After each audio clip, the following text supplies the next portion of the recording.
Yes, people, big up to everyone. Welcome back to episode number 38 of your favorite, The Mud Brothers Show. On this Monday, crazy Monday, because we got a lot of games and absolutely sensational results, I should say, to get through and discuss. But before we do get into all of that, obviously make sure you guys are running up the likes and subscribing to this channel. And thank you guys for all the support on the channel so far. I think we're very close to approaching 600k 600, I didn't say 600k, but 600 subscribers. I wish it was 600k. And very close to our goal to 1,000 by the end of this year. So we'll see. We still have a couple of days left, but the goal is still there. But big up to everyone. Questions, obviously, drop them. We're going to try to get to them as much as we can throughout the show. You guys already know how crazy this show sometimes gets.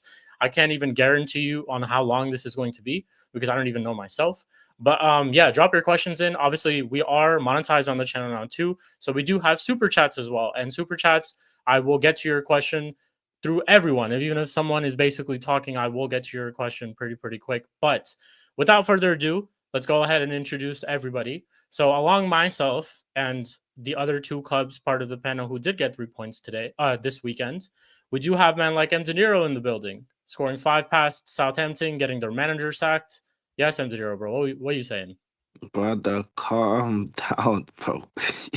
Hey, did I What say you anything saying, wrong? You bro? didn't say anything wrong. Nah, You bro, scored I four. hear that, bro. You But you're scored 5 just goals. You got nah, the but manager bro, you sacked. even behind the backstage, bro. You're gassing them up too much, bro. We'll get to Listen, that. We'll get to that say in it just for a all, second. say it We'll get to that. all. Come We'll on. get to that. Big up to you though, bro. Big up to you. Next we have my pick in this title race. You know, some people said they haven't beaten Brentford for however long at Stamford Bridge or in the Premier League, whatever. But hey, man, Enzo Maresca cooking for them. So, man, like CP, he's here. Yeah, CP, what are you saying? Just a chill guy, and shout out to I'm saying shout out to Spurs firing on all cylinders, man. I'm saying they're revving up, man. You're seeing that I got 5 goal. 5 on it. I'm saying, For real, which man. team? I'm saying one of the top goal scores in the league with Spurs, second to Chelsea, I think only. So, firing on all cylinders, and we're just chill guys. I'm saying just chill guys until the 25th of January, and then if we continue winning till 25th of January, then we're not chill guys. Then we'll be different guys. Then we'll be title guys. Okay. So All right. 25th of Jan. Fair enough. Fair enough. Next we have um hey, their fans told me that beating Everton isn't anything crazy. They're a relegation side. That you just scored 4 goals against them. Whatever. We're gonna smash them up when we play them. But hey, I guess beating Everton at home ain't for everyone. But this is someone who hasn't been saying all this though. This is someone who has been saying that this whatever's happening with Arsenal is whatever he predicted because he's been right all along, to be honest. So we do got to welcome back after a long time. Man like Eli is back on the show. Yes, Eli, what are you saying, bro? Hey, what's good? What's good, people? What's going on? Everything good? You been watching the games or still not watching the I Arsenal didn't. games? Nah, hell no. Fuck that. I didn't watch that game. What the fuck? I had so much fun. Not worrying about Arsenal. You know what I'm saying? Just watching the fallout. Just Yeah, laughing man. at everybody, crying. Oh, we can't believe we drew to Everton. When only a few weeks ago we were saying, "Oh, it's only Everton." When Man United, put 4 past them, But it is what it is, Yeah, We move. we do. Indeed. We are waiting for someone else, though, people, who is a new addition on this show. You have seen him before, but when he does arrive, we will basically introduce him. But without further ado, I think it's only right that we start with one place and one place only, which is Manchester. Obviously, the Manchester Derby yesterday, us winning 2-1, absolutely scenes. You know, I did the watch along on Flawless's channel. Shout out to Flawless every single time because he was at the game. Um, what a first watch along to ever run, I guess I would say. Absolute scenes, absolute limbs. I don't even care about how we played in that first half, whatever performance, it don't matter. I like when was the last time we beat a big 6 team away from home? Statistically, actually, no, it was under Ollie. And yeah, just look, after all the stuff that I've been through these past 2 seasons, even this season with my previous terrorist manager, I'm over the moon. I've watched Ahmad's goal probably like a million times right now, to be honest. If I'm being completely honest, and it's like every single time I watch it, it gets better and better. But yeah, we got the job done. We win. A lot of people, including myself on a reel, did not think we would walk away with, even though I had predicted a 2-1, there were times in that game where it just felt like it might just not be our day. Bruno's miss, us not getting that penalty for Hoyland. Yeah, it just felt like it was going to be one of those days where we might not be able to walk out without a point at least. But then Amad Diallo just stepped up and said, "Yo, Sheik, relax. I'm here. I'm him. Like, don't worry about it. Ten Hag is not here no more. So you'll actually see me on the pitch and you'll see me do my magic." And that's what he did. From minute 1 till minute 90, Amad Diallo was exceptional. Like, Manchester City could not touch this guy, bro. He was getting past players with ease. He had a couple of chances. That one chance, which was offside, should have done a little bit better in terms of finishing. But all he did, to be honest, throughout the whole game was just pause, pre-pause, give it to City. That's really what he did. Never dropped his head, had the effort the whole time, was putting in the effort, and that's how we got that winning goal. Just made one simple run, had more effort than Hoyland had this whole game. And he made one simple run. Licha finds the pass. Great finish from him. And yeah, man, rest is history. Ruben Amorim, let's talk about him real quick. My freaking manager, man. This guy beat Pep twice in this season with 2 different teams. And certain managers, haven't beaten Pep for 6 years away at the Etihad who've been here. But hey, tough conversations, but my manager did it in 3 weeks. So I'm over the moon in terms of the fact that we got the win. It was very, very crucial that we needed it. It could have been 3 losses in a row. We'd be having a different conversation right now. Maybe you would have heard a little bit of criticism from Amorim in terms of things, but no, he absolutely shut me up. Second half, the way that we came out and performed was we looked like the much, much better team. We created much bigger chances than Manchester City. They just held on. That's really it. Instead of trying to pack us away and make it 2-0 or 3-0, they just held on and they invited attacks. And that's what happened. Even if we had lost 1-0, I still would have left that game and been like, yo, from the final 15 to 20 minutes, I feel like we deserve something because we were peppering them with chances. So yeah, I'm elated. City lose again. City lose again. City lose again. Ole ole. Like yeah, man, I'm over the moon. So we move. Some of the problems obviously are still there. Like, I don't think we should not look at the performance that we had in the first half. Yes, we kept control of the game. Yes, we dominated in those aspects, but going forward, we were still going to have an issue. And that's, I think, a little bit down to who we're playing as well. Like, Hoyland was limited. I thought him and Diogo Dalot were honestly the 2 worst players on the pitch. Diogo Dalot in the first 10 and 15 minutes got the better of Kyle Walker multiple times and just didn't try any of that ever again. Him in the final third, as of late, not like all season and last season too, but just as of late, he's not been good. He's been poor, to his standards and to my standards too. But rest of the team, like, special shout out to Harry Maguire, man. He looked like the best defender on the pitch against Manchester City at the Etihad.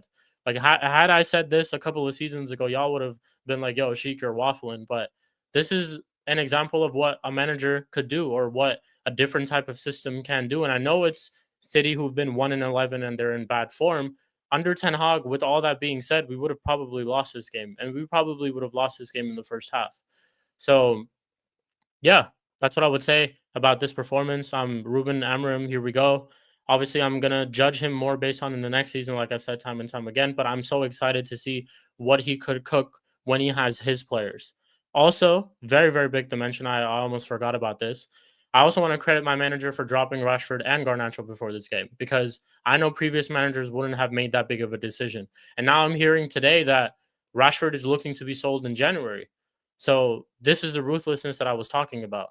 And he's done the same thing for Garnacho as well. And Garnacho, just to talk a little bit about him too, you absolute prick. Absolute prick. As much as I don't even rate Luke Shaw still posted something yesterday and congratulated the squad about the win. And he's very in and out of this team. And we say whatever we say about Luke Shaw on the pitch, but when it comes to supporting the squad and being there for the team, he does show up. Rashford too, who was part of this, who got dropped from the squad entirely and is now being stuck in rumors of him leaving in January, also said congratulations to the squad for winning on Derby Day. But you prick, you kept quiet. So, hey, man, whatever happens to you, whether you get dropped, whether you get sold, whatever happens, you deserve this, because this is not the mentality that I want to see from a Manchester United player. And you and your brother don't even want to get into all the leaking of lineups and shit like that. Like, that's absolutely embarrassing for you as a player, to be honest. But yeah, I'm glad that Ruben Amorim is making the ruthless decisions. I'm loving all the things that he's talking about, the reason why he dropped them as well. All of this is we're going on the right track, I would say, but there's still a lot of work to do this season. There's a lot of work to do in the summer. Ineos have to back him. I still have my doubts on Ineos, but just talking about this results, hey man, great win. Absolutely great win. And like I said, I'm still buzzing. And we look to our next game, Spurs. It's going to be a difficult one in the Carabao Cup midweek, but yeah, but let's keep it up in terms of tactics and all that type of stuff, players and all that. He'll figure out. He's going to get to. There's going to come a point in the season where he'll have his 11 figured out. But yeah, man. And Amad Diallo, absolute baller, man.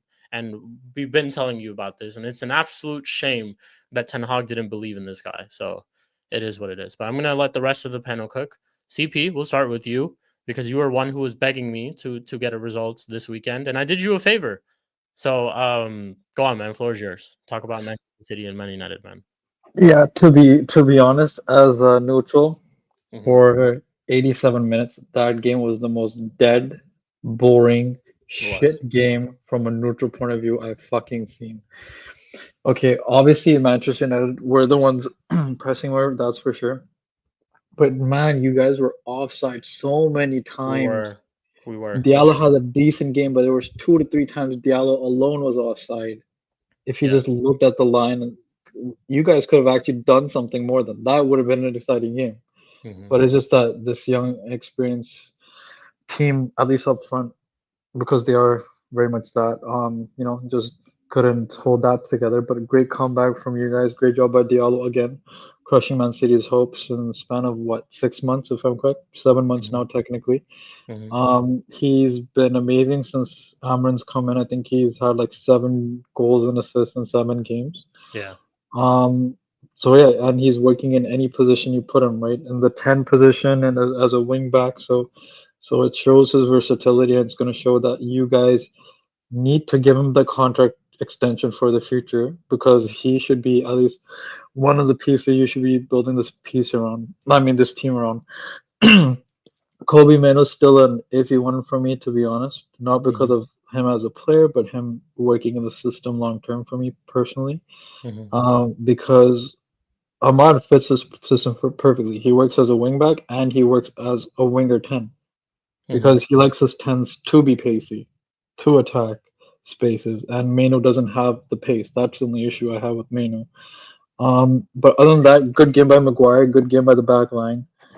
Awful once again by Erling Haaland. I don't know what this guy is doing or does or needs to do. Also Phil Foden missing once again. What is the point of this guy? Honestly, what's the Talk point of about this it. guy? Talk about it. Why do we need to glaze him when he's such a system Yeah. merchant? Yeah. Why? No, because you see it for England. He's dog shit without the hand holding. He's dog shit without when someone's not thinking for him. That's what Pep systems does. Is it takes away all the individuality because he's thinking for you.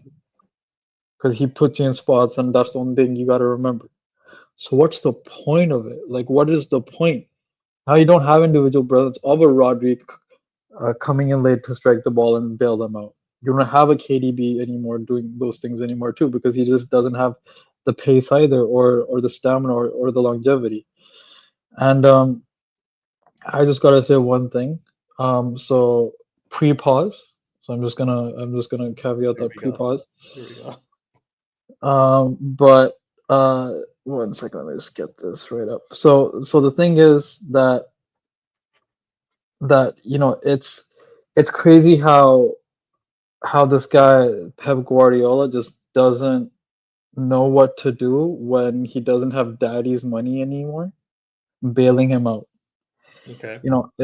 It's pretty amazing how what's gonna happen when daddy's money is not there. So all I'm gonna say is Pep, in January, You know what needs to be done, my guy. You know what I'm saying? You know what needs to be done. You need to be on your knees, like you were here, on your knees to the owners, slurp them up, and Hey, ask yo. them for more money. You know what I'm saying? Because that's what he did. Look, as the photo says, he was on his knees. He's gonna be used to getting on his knees once again. He's gonna be on his knees. He's gonna ask those guys, "Give me Zuba Mendy and everything," and Zuba Mendy's not gonna do shit because it's an attacking issue. Their attack is dog shit. Doku still just has one goal thanks to last game. Salvio hasn't got a goal yet. Foden hasn't got a goal yet. Erling Haaland's basically dead and gone since basically that Arsenal game. Mhm. You have your highest goal scorer is Guardiola, who's also at the same time getting dunked on during Champions Leagues too. So it's like what's your backline basically old as fuck. Mhm. You need a whole rebuild, and it's glorious because it's going to take you 2 years to get this whole rebuild going. Because everyone keeps on saying whenever Pep buys a player, it takes a year to settle. So how long is it going to take when he needs to literally replace 10 out of the 11 starting lineup? Yeah, it's not just one player that, or one Yeah, or two or not three that he really has to replace. He has to yeah, it's replace like a lot. 7 to 8. Because you'll keep Guardiola, you'll keep Foden because you have to, and then Erling Haaland. That's it. That's your only set of cornerstones. Everyone else should be shipped and can be shipped, or they Mhm. go to the bench. None of them are good enough. Doku's not good enough. Gundogan's old as fuck. Nunes is dog shit. Guardiola's okay. Walker's shit. Diaz, Stones, and Akanji are all injury prone with Ake. So Yeah. what's the point? And if he's gonna sign a 2 year contract, that's fine. He'll be perfect for the rebuild, and he's gonna fuck right off.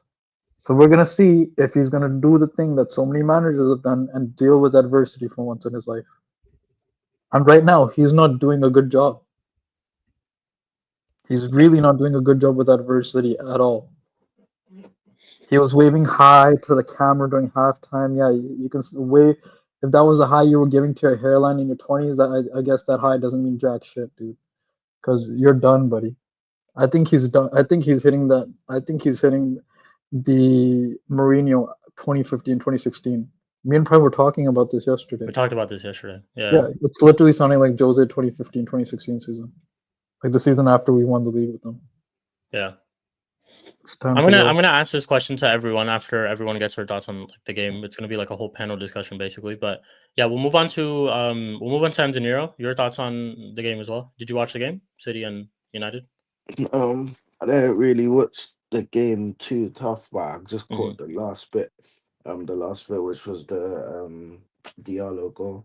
Mm-hmm. And I did what I just mainly want to talk about is the fact that the fraud that you had before, bro. He has to look at himself in the mirror, bro. Mm-hmm. It's good that that happened because now that fraud ball will go down in the history books as being one of the most deluded managers that's ever landed probably in the Premier League, bro. Because how can you bench a player like that and then look at how he's shining and put him under the right coach? He was even shining even when he was still underneath Ten Hag.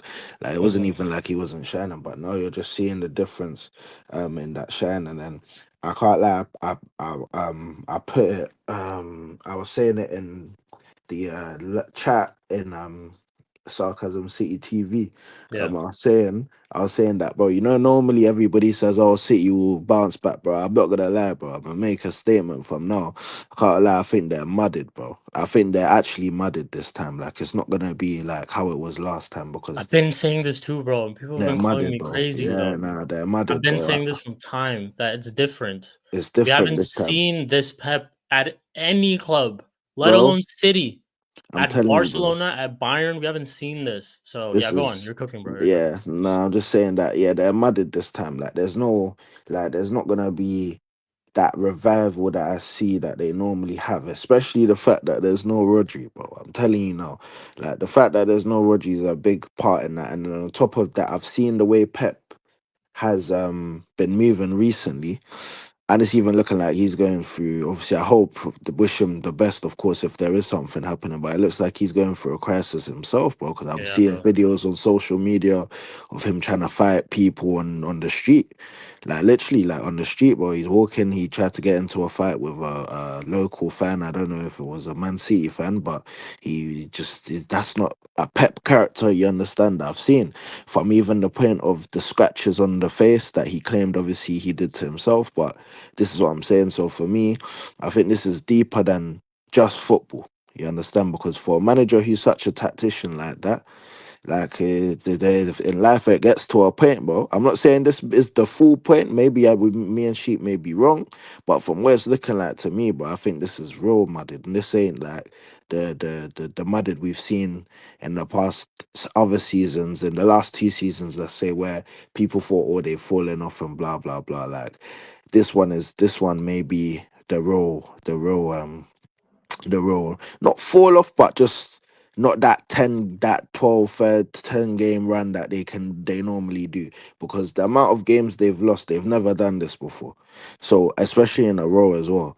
So yeah, man, I think it's one of those. I think we haven't gotten to them yet, but obviously it's like any team that was I'm just gonna say in general, any team that was in the title race, um that's not taken advantage. This was, I would say, last season and this season is a season that could be done, and it looks like, of course, like I said, Liverpool are running riot. But yeah, man, like we are City right now. I think it's gonna be difficult for them this season. But as for United, I'll be real. As if you're a fan, bro, just be happy, bro. You get me, bro. Just be happy, bro. To beat your rivals is something that you wanted to do. You get me. You want to always beat your rivals when you step there. Along with that, you want to beat your rivals in style. Yeah, the game was dead. Apparently, I even heard the game wasn't that great, but at the end of the day, bro, that to me is still in style. That finish from Diallo, bro, like even the IQ just to do that, just to get that touch in the air and then to just finish it like that. He's an excellent player. So yeah, man, City are just mudded at the moment. And yeah, United fans, bro, just be grateful, blood. You get me? Yeah, Be grateful. Tough times never last. You understand? true, man. True. Eli, same thing for you. Did you watch the game, the Manchester Derby? I did indeed. You mean the Ahmad Derby? You know what I'm The saying? facts, the Diallo Derby, man, for Man, real. Diallo came, he showed out, and he just he put the world on notice. You know what I'm saying? Like, hey, listen, he should have. I don't know why Ten Hag didn't play this brother. He probably would have still been in the job. I ain't gonna lie. So it's a good thing he didn't play him. So, Yeah, honestly. but uh, but yeah, shout out to him, man. He really turned that game around for y'all. Like literally, Yeah. he won the penalty and he scored that sick goal. Like that goal was mad sick, bro. Like that touch and that finish, sick, sick. But just goes to show you what a change in manager would do for you, and give him a few weeks to play with these. Get play with these players. Pause and actually implement his system and weed out the tears. You know what I'm saying? Get rid of the Rashford. You get rid of Garnacho, and you look how well they played. You know what I'm saying? Solid defensively. A few hiccups here and there. You still gotta work out your Brunos and your Mounts. They're both trash, in my opinion. You need better, but you can clearly see the improvements. You can clearly see that y'all are working towards something, and it's not every day that you get a manager that beats Pep in the same fucking year with Twice two different teams. with two different clubs. Yeah. Crazy, man. Two different competitions at that. It's crazy. 100. Crazy work. But yeah, man, it was a good game. City's finished. Like I think they fucked up with their recruitment. Like they They did. messed up heavy, Massively. bro. Heavy with their recruitment. Because if you think Massively. about it, they no longer have two players in every position like they like in years past. Hmm. They got a bunch of nobodies on the bench that we've never heard of. Yeah. You know what I'm saying? And long gone are the days where Pep is working with all the best players in the league. He's just working with everybody has about the same level of player. You know what I'm saying? That's fine for this title race right now. So yeah, he's struggling right now, and it's telling. And I don't know if this gets better. So if if they don't win anything this year, he may stay another year, but then after that, it's over with. I think Pep may be gone within the next few years if things don't turn around for City quick. Yeah. But yeah, good on Man United. They moving on up the table. Gotta keep our eyes out. Got to keep our eyes out. I said it. I said it from jump. As soon as they got Amorim, I was like, hey, listen, don't be surprised if they start moving up the table. Don't be surprised. Yeah, 100%. Before we move on to what I was going to ask, we do have to introduce, like I said in the beginning of the episode, we do have a new addition to the Mud Brothers Show, a new panelist, and I would like to welcome him. You've already seen him on the channel before, but we do have to welcome Prime. Yes, Prime. Welcome to the Mud Brothers Show. Hey, let's get a round of applause from the chat. Everyone in the chat, welcome Prime to the Mud Brothers Show. Even though technically you're not in the mud, but yeah, you're welcome on the show, bro. Your thoughts on the game? So you didn't need to, Prime. I suffered during those dark days, so you didn't need to. Apologies for the lateness. I was just signing No worries, man. There's contract, man. So it's a long contract. There's a lot of incentives, So yeah, Chelsea win the league. There's an incentive bonus there as well. But yeah. City? Welcome, Prime. I don't really want to speak much on United. Like I said, they get better with Amorim. Is what it is. I don't really care on that. Pep Guardiola. This fall off with City has been coming for 2 seasons now. The year when Arsenal were top for 93% and they should have won the league and City were bad, Arsenal let them win it. Last season, Liverpool and Arsenal let City win the league again.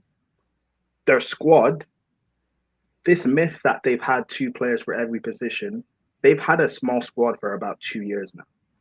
They've had this same players in this squad for 2 years. They haven't replenished. They haven't gotten better. And the players they've got in, I think Savinho's a bowler, to be fair, but he is a downgrade on Mahrez for one. And Pep clearly is going to do the thing he normally does where he strips bowlers of their powers. Jack Grealish, I've been saying when he was at Villa that this guy's overrated. He's not worth 100 mil. He should not be playing at a big club like City. He's not that good. Haaland's a bowler, but again, the way Pep plays, they should not have bought a player like Haaland. That just never made sense to me. Doku, as bad as people say Doku is, I do think a better manager can get something out of him. Okay. Like this talent, the way City have been conducting themselves and buying players the last couple of seasons has just been poor. And you know why they've been doing this? Because Liverpool and Arsenal haven't gotten better. So from their perspective, we don't really need to do much. That's what they did in the summer. They brought back Gundogan, who I knew it wouldn't even work, bringing back Gundogan. The guy's old. But they did that because Arsenal didn't do anything and Liverpool didn't sign anyone. But time has caught up with this aging squad. Time has caught up. Pep, just like the season when after Liverpool won the league when they had mass injuries and Liverpool fans were blaming injuries, I said, Klopp is a world-class manager, apparently. Tell him to figure this out. I'm going to say the same thing to Pep Guardiola. You are a world-class manager. I expect you to figure this out. Find a way to make this work. Because just spending money doesn't mean it will work, by the way. Man United have been spending money post-Fergie. It hasn't worked. Arsenal spent 100 million on Declan Rice. Still didn't win the league. Chelsea have wasted 1 billion. So spending money doesn't guarantee it will work. Pep, you're meant to be the best coach around. Figure it out. Start coaching. Start coaching. You lost the worst Man United team you've seen this century. Start coaching. I don't care that Amorim is there. You should still be able to beat this Man United side. Start coaching. Start coaching. Mm-hmm. You've got quality players. You've done a 4-peat with this squad. So regardless of their age, they shouldn't be this bad. At a minimum, you should still be able to challenge. You're not doing that right now. Start coaching. Stop banging your head against the wall so people can feel bad for you. This even I'm starting to fall for a bit. This mental health gimmick he's trying to pull. You're an elite gaslighter, but I don't fall for it anymore. Start coaching. I said this to Poch last year, which shows everyone that people trying to say Chelsea are in a title race. Doesn't that show how bad Poch was last year for us? Because even with our injuries, Maresca's coaching. Arne Slot. Liverpool have had injuries this season, but you know what's happening? He's coaching. Start coaching, Pep. Instead of saying Gundogan, Bernardo, I love you, Aguero, we cannot replace you. Start coaching. Maybe you start coaching players, you'll be able to replace them. You've got talented players in your academy because we've got Lavia from your academy. We have Palmer from your academy. Liam Delap has been one of the best strikers in the Prem this season from your academy. Start coaching. You've got a defensive midfielder in your academy. You're not using him. Start coaching. It's not that difficult. Yeah. Start coaching. Stop playing Rico Lewis in midfield. Tell him to play right back and tell Kyle Walker to go to the job center. Start coaching. You have players at your disposal that you could use. Start coaching. Because it's not this bad. I've seen Mourinho win a European final with mass injuries. Start coaching. Start coaching. A very good point right It's here. not Lots that of bad. Yaya and Start Attila coaching. laughing at Pep, waited years for the karma. Just That's start coaching. Because So- if this is going to be your fall off, and there's going to be no repercussions, because Mourinho, he would have got sacked by now. He would have got sacked 2 months ago if this was Jose. But because it's Pep, we all love Pep. Pep is the best manager of all time. We can't say anything bad. And people who criticize City fans for not going at Pep, I don't understand why they do that. You know why City fans won't go at Pep? Because they won't see this again. Pep is the reason why City have the majority of their success. They're not going to see this again. That's why they won't criticize him. It's kind of like these new age Arsenal fans that don't go at Arteta. They've not seen their team challenge. City That's like a fans whole have- different thing, though. Like, because Exactly. in Arteta's case, he hasn't even done anything for them to just keep I know, blindly but backing him. these new age young Arsenal fans Yeah, have yeah, not. yeah, They, yeah. didn't, The new they don't ones, though. remember or didn't You know, live like through the league Invincibles. titles, yeah, and stuff like that. These Yeah, City I get you. fans, City have never done anything, and I'm saying this with respect because I don't like slander City. You know, Blue Cartel and all of that. I don't slander City, but just being honest, the reason why you guys won't go at Pep is because Pep is giving you everything. And I understand that. I get it. I found it difficult to go at Mourinho when he was at Chelsea. But I got to a point in 15-16 where something has to give. Yeah. This is worse Yeah. than what we went through because everything that can go bad will go bad. But you know what? We never went one win in an 11. None of us, if we really think about it, like Never. genuinely, people in the chat, I can I've ask had all the Lampard. panelists right now. I've had Poch. I've had Potter. You've had Ollie. We had Ollie, David we had Moyes, Moyes, we had Ten Hag. We never won 1 in 11. Even the worst of Arteta has not gone 1 in 11. You know how Even Arsenal under bad that banter is? era never won 1 in 11. Yeah. That is they never did. genuine relegated form. 1 in 11. And people can tell me, well, there's Juve in there, there's big clubs in there. Yes, but there's also the worst Man United side we've seen in this century in there. So, and people are telling this Man United side leading 3-0 against Feyenoord at home in the Champions League and capitulating. Like, what about stuff like that? You know, this is coaching. Big up Omar. Coaching. Make sure you guys subscribe to Omar's channel in the chat. Like, start coaching. Just start coaching. Start enough of these excuses. Don't go to Dad to Sheikh Mansour and get on your knees. Stop, because what, you're going to spend 500 mil, then all of a sudden we're going to say you're the best manager again. No, start coaching. Okay, so let me ask you guys a question. This is as a full panel. We will just have a discussion, right? Do we think even if he goes and spends money, because in my head, I don't think he splashes right away, like heavy spending. Do we think even if he does get some players, let's say January, or even let's say next season, I expect them to challenge, but do we think they can win it? Just a question that I'm posing to all of you guys, basically. It depends on what. I think it's over. Me personally, we had this conversation. Me, you, and CP had this conversation on the playback last night. I think it's over, and the reason why I think it's over is because we haven't seen this Pep. We haven't seen this 1 in 11 at any of his clubs. And the problems also run much, much deeper than just Rodri. It's almost the entire squad. I don't think he can just rebuild in a January transfer window or even just in one summer. I think it's going to take some time. I don't think there needs to be mass rebuild. There's only a few positions. But with Pep, he's Actually, gonna very try. good. It's a good question too. Do top players want to play for him or a City paycheck? Top players are gonna want to play for City and the paycheck. But however, Chelsea are back now. Mm-hmm. And this isn't even me. People are going to try and twist it. That's not even me saying we'll win the league this season. But like next You'll be in season, we'll conversation. have to challenge. Next season, we Yeah. have to challenge. There's no gimmick. So Mhm. Chelsea will be back. Liverpool will be back. Whether or not they win the league this season, they'll be back next year. You've got Man United, where We could again, I'm not potentially saying be they in the should. mix. I'm We not saying they could should challenge potentially next be in the mix. season, but Yeah. we know Man United have money. Amarim is a good manager that everyone rates. So who knows? Mhm.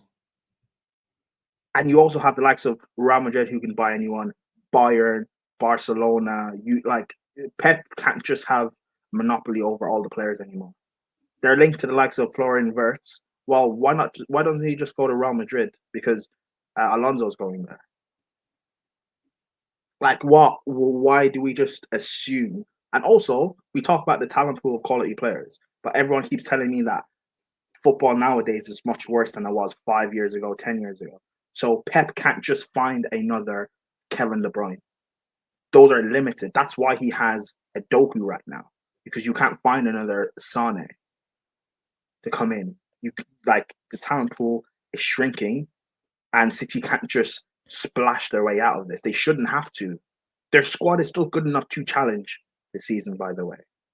But the fear factor is gone, and Pep is just doing stupidness. I honestly believe, like, he has 2 years left. I honestly believe he'll just end up like he might try and win a title quickly and then leave. If he wins it next year, he'll then leave. That's what he'll do. He won't stay and fix this mess. He'll Mhm. just try and win a major trophy and then bounce. So his record like looks good. You know what I mean? Yeah. Yeah, Like, I hear you. I think it's crazy how some people wanted to tell me that, or some people wanted to compare Pep to like the likes of Sir Alex Ferguson to the likes of Mourinho. I think what people need to realize is that if you look at what those other two guys have achieved, or even other people like Ancelotti and all these guys too, look at the situations that they've been in and put Pep in those situations. And do you think Pep does the same thing that they do, or they have done? Sir Alex Jose Ferguson, people forget, he beat Real Madrid in a final with Aberdeen. Aberdeen before he came to Manchester United. Oh, and people need Mourinho to won a remember Champions League with Aberdeen. Porto and Inter in a Aberdeen. treble season. Aberdeen have won. They won the Scottish League. Are they not the only side that's won it? That's not Celtic and Rangers. I'm actually not too sure about that, to be honest. I'm pretty sure that's a record that not too still sure. stands. Yeah. It's a bit But yeah, crazy. it's my point Like- is, and also just for City too. Yes, whatever he's done with City is unbelievable. 4P, no one's done that. Treble, only we had done that, but obviously now they've broken that record too. But at the same time, like let's also not forget, City had won 2 league titles even before Pep arrived, and it comes to a thing like I looked at this game yesterday and I'm like, yo, why don't you just try to play some of the academy kids, the likes of like McAtee, and all these other players, instead of trying to experiment things like again, instead of this whole wingback experiment that you did, play some of your academy kids. We've done that. When Arsenal were in the title race in 2015-16, when Leicester won it, I think, or was it?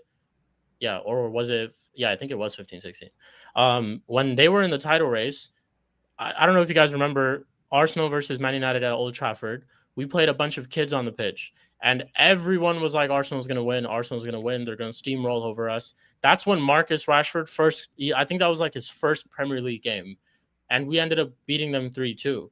So you have to kind of make, and this might just be like a crazy example, but my point is that you have to try different things, and I feel like he's not trying different things because maybe he's just relying on this squad to be there for him, even though I feel like some of these players are not playing for him. You have to, you have to try things out. And I get it though, because the situation that he's in, he's never been in before. So it's kind of like he doesn't know what to do. And it's never been this bad either. And call it whether like it's this bad. Yeah, and yeah, you could say that as well, because like Eli mentioned they didn't do enough recruitment this summer. I didn't think Savinho and a very aged Gundogan could have salvaged their season or had them been wherever they are.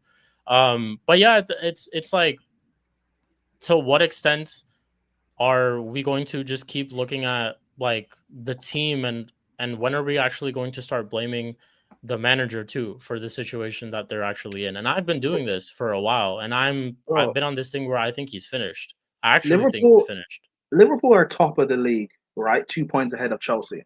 Mm-hmm. Going into the season, like I didn't disrespect Liverpool like everyone else did, but I said they can finish third or fourth because I think a defensive midfielder would massively hamper them. Mm-hmm. Now they're in a title race without a defensive midfielder. Chelsea, we're missing our captain, our starting right back, who is one of, if not the best right back in the world when he's playing. And fine, people can say Reece is always injured. Fair enough. We also have Wesley Fofana, who was our starting centre back, who's now out. We had Lavia out injured for certain parts of the season. And we have a goalkeeper that is probably the worst in this league. And yet we're still making it work. You know why? Coaching. Coach. Find a way to make it work. You want four on the bounce, so there's no excuses. Chelsea have an excuse. We were terrible with Poch last year. So if Chelsea fall off from this title race, you know what? We have an excuse. Liverpool have an excuse. They don't have. You were not meant to be here in the first place. You weren't meant to be here in the first place. If we're being realistic, you and Liverpool were not meant to be in this title race in the first place. What did everyone else tell us that, or what did like not Eli, but what did other Arsenal fans tell us that if City do drop points, it'll be us, or all of us would have actually. Let me actually just ask all of you guys before the season had started, and we had done predictions. If I had asked you guys, if City do drop points and go 1-11, who do we have there in the title race at that moment? Who would we have predicted to be there in the title race at that moment? It's only one team, and it's a pretty obvious answer. But it's Arsenal. We all would have said Arsenal. We all would have looked at this. Arsenal. Not gonna lie, I said that if City don't win this league, it'll be Liverpool. But I still expected a title race from the three of them. But you get the point that I'm trying to say, right? Yeah. Arsenal, from the past couple of years, in terms of even eye test, and you look at their performance, they were the title, like they were the challengers to Manchester City, right? No one expected Liverpool and Chelsea to be there. I asked Igal this on, I told Igal this on A-listers today too. Why is it that Arsenal fans are saying or telling Chelsea fans or Liverpool fans that you must, when they're not supposed to be there and you were supposed to be here? And anyways, I feel like we're kind of getting on to a different point to Arsenal, but back to Manchester City. I think, and my final point on this, and I'll let you guys talk about it, is I think it's over. I think this whole Pep experiment, and this is not me dissing him or also disregarding the achievements that he has had this whole 4 in a row that he's done. This is me just saying that, again, my terrorist manager said this, but I'm actually believing this, that eras do come to an end. And we're looking at a squad that were able to do the most that they could with that 4-peat. But now you have to rebuild and you have to change. He's not going to expect, you can't sit there and expect this squad to deliver again and again. You have to make those changes. And he has to go out in this summer and make a lot of changes. And when I say make a lot of changes, I'm talking about a lot of players that he would have to. That's me personally. I think he'd have to get a lot of players to change the overall thing of what City are trying to go or are going to achieve in the future. But this right now is the result of an aging squad. And this is also the result of not what's the right word? Not you being able to try different things and stuff like that. But at the same time, like people will probably think I'm not sticking to like what I've said before, because I've been here and I was like, I'm asking Ruben to not change what he wants to change, but it's completely different situations. I think if anyone had gone 1-10 or 1-11, I think we all would make certain tweaks. Our managers would make certain tweaks if we all did 1-11. But it's also not just the fact that they've lost results and they've just gotten losses or draws. Look at how they're losing these games too. Look at yesterday. Look at Feyenoord. Look at all these different performances of how they're losing games. So yeah, this is I think we can all say that City are not going to win the league this season. Would you guys agree with me on that? Do you think City can come back? Is there anyone who thinks that City could come back in the title race? No. Maybe top 4, not title. Title race, yeah. Specifically title race. Is there Nah. anyone who thinks they could win? I'm still gonna stick to what I've been saying. Oh, for think they could win? fuck's sake! You think they could win, Prime? They've won one game in 11, bro. I know. Hey, I will say this. Rodri's I out will for the agree with season. Prime. I will agree with Prime What up the until fuck is this up until PTSD? Let him finish. Let him land. Hold Let on, him hold land. Let him land. TP. Yeah. Go on, once Eli. we see Yeah. what the January transfer window brings, then I'll make my judgment. Okay. Hypothetically, let me say this. City go by Bruno Guimaraes and City go by Zubamendi. Are they winning the league? No. It's You're asking the a question. fucking I'm asking a attack. question. It's the fucking attack. There's no good attackers that are gonna get in January, dude. Actually, seeing as how I'm the one who thinks they can actually come back and win, can I speak? Yeah, go on, Prime. Yeah, I want to hear what you want to say. Go on. I know by every loss, it becomes more laughable having this opinion. But we've seen City start off seasons poorly in the past and still manage to come back. Now, granted, they've never been this bad, but I don't know. I guess it just depends on whether people still think they have their fear factor or not. Because I've seen Liverpool and Arsenal have leads over City and lose it because of the fear of City will come back, and then City just go on a run, and then before you know it, the lead is gone. I don't know. If people think the fear factor has gone from City, then fine. I think Liverpool will end up winning the league. But so is there a point differential for you where you think, okay, if they keep it, let's say under 10 points or 6 to 7 points of a lead, that they could Liverpool be in Liverpool. Well, see, because the reason why I say that is because by January, which is obviously in a couple of weeks, by January and a couple of games, it could get even worse than what it is right now. The gap might be much bigger. Liverpool are 9 points ahead with the game in hand. I know. 9 points ahead with the game in hand. I know. That's and what I'm saying. You guys have to play them soon. And I picked you guys to beat them. So this is why I'm like, yeah. That's why I'm saying I know what I'm saying sounds ridiculous. I think what I've been saying for like a month now, if it hits double digits, then it's somewhat unassailable. It's unassailable. However, I just think from a City perspective, I think it's on Pep. Again, I think the squad is good enough. So it's the squad is good enough to challenge at least. So it's on Pep. If Pep can just stop doing this stupidness and start making just basic decisions, I think they'll be fine. And that's why I want the Grealish slander to stop, please. Thank you. No, we're doing that. I'll wait, you want Grealish slander to stop? No, wait. I'll wait till my turn. I have so much to say about that nonsense. Too. Okay, well, anyways. Well, this is a joint discussion, so like, you just chime in. Wait, why do you want? Wait, what do you mean about Grealish slander, Eli? Okay. You said him being overrated and not being that good. I don't agree with that. It's I think not he's overrated. one of the best players in the world in terms of ability. He's just not playing in the system, and he's been shackled. You've seen what he can do. Eli? Even with the shackle, him being shackled for like 3+ years. Him, that little cameo with the England squad, you saw him mashing work. Eli, he can still play. Eli, I've had this opinion. Eli, I've had this opinion when he was at Villa that he's massively overrated.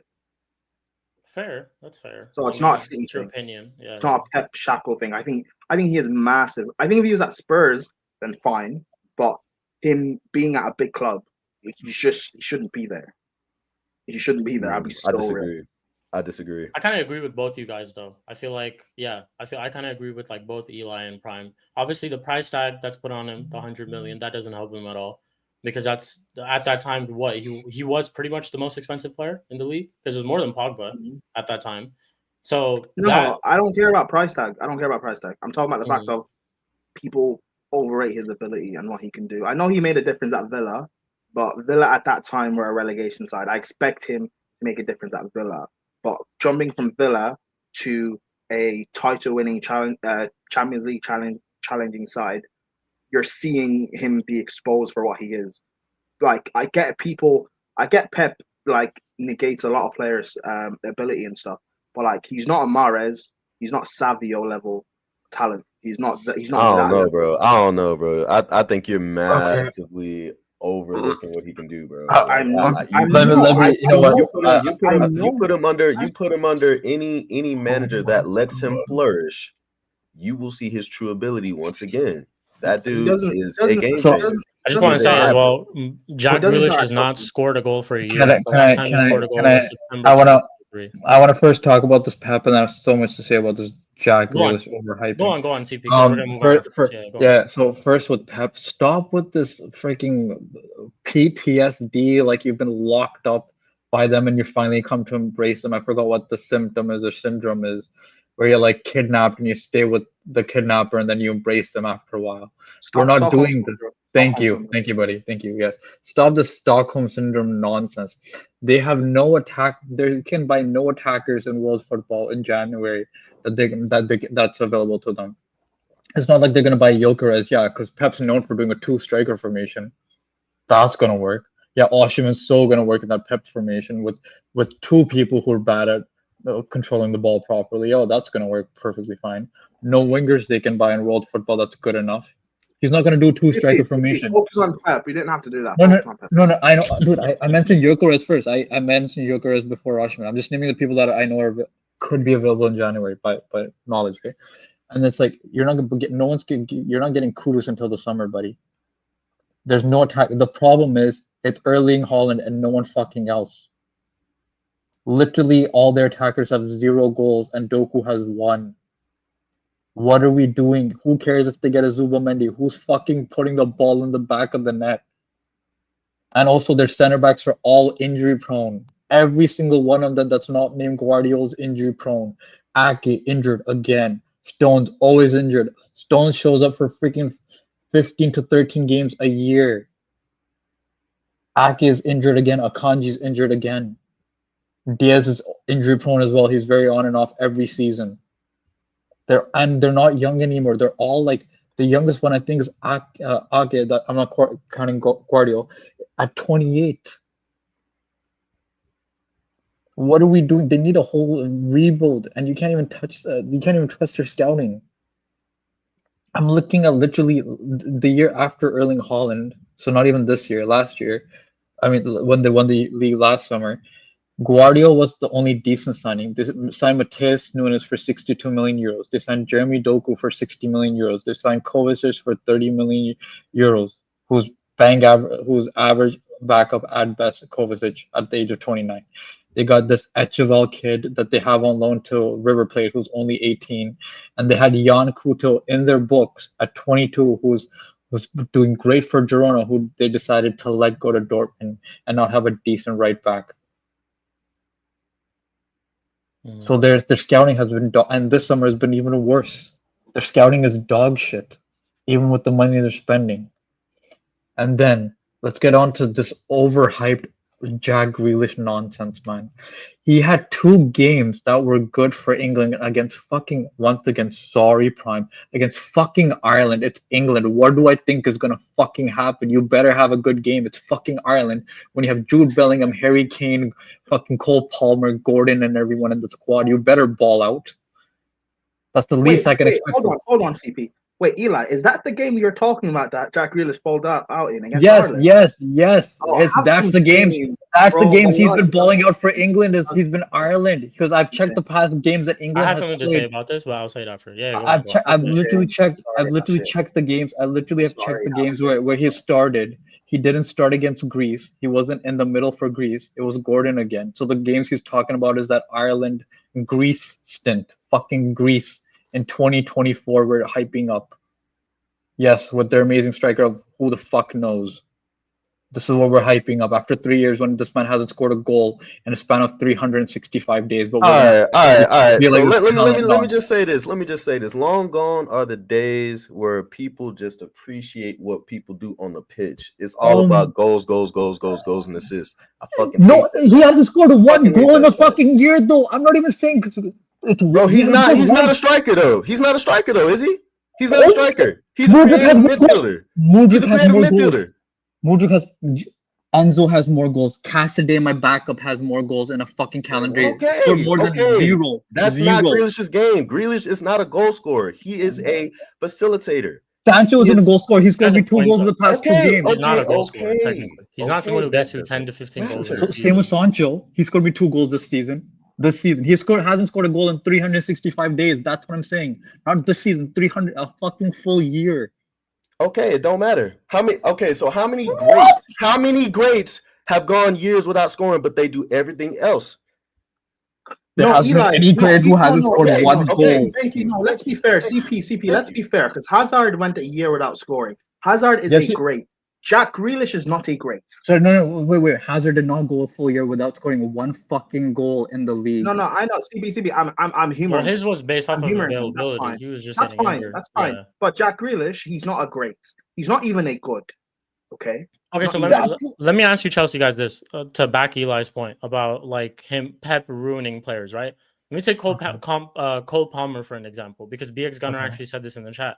Sure. Palmer left City because of what he saw happen to Grealish, and now Palmer now has freedom or whatever. Sure. Had Palmer stayed at City, are we seeing the same explosiveness impact that Palmer has had in the league? It's a good question. Because Palmer wouldn't have played games. No, but I think it's because Pep will limit his game. No, yeah. Okay, even if you limit his game, let's say we limit his game. So last year he scored 22 goals. I even quarter that, not even half a quarter. Fucking 6 goals. Jack Grealish has zero goals. Guys, zero. I get you. No. I mean, all right. Let me ask you this question. Let me ask you this question.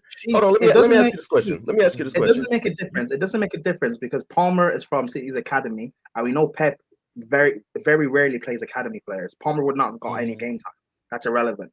Grealish, he's like the way people just allow him to not get any criticism is crazy. Because if this was happening at Chelsea or Man United or Liverpool or Arsenal or even fucking Spurs, you'd be criticizing this. But because it's Man City, because it's Grealish, we don't say anything. Aesthetically, he looks good. He looks good aesthetically. Same with Foden, by the way, as well. They get away with this. But let Saka do what Foden's done this season. Let that be Palmer. Let that be Sancho. Let that be Rashford. Let that be Rashford. Let that be Rashford. Let that be Martinelli, Havertz. But because it's City, because it's Foden, because it's Grealish, don't speak on it. Continue, CP.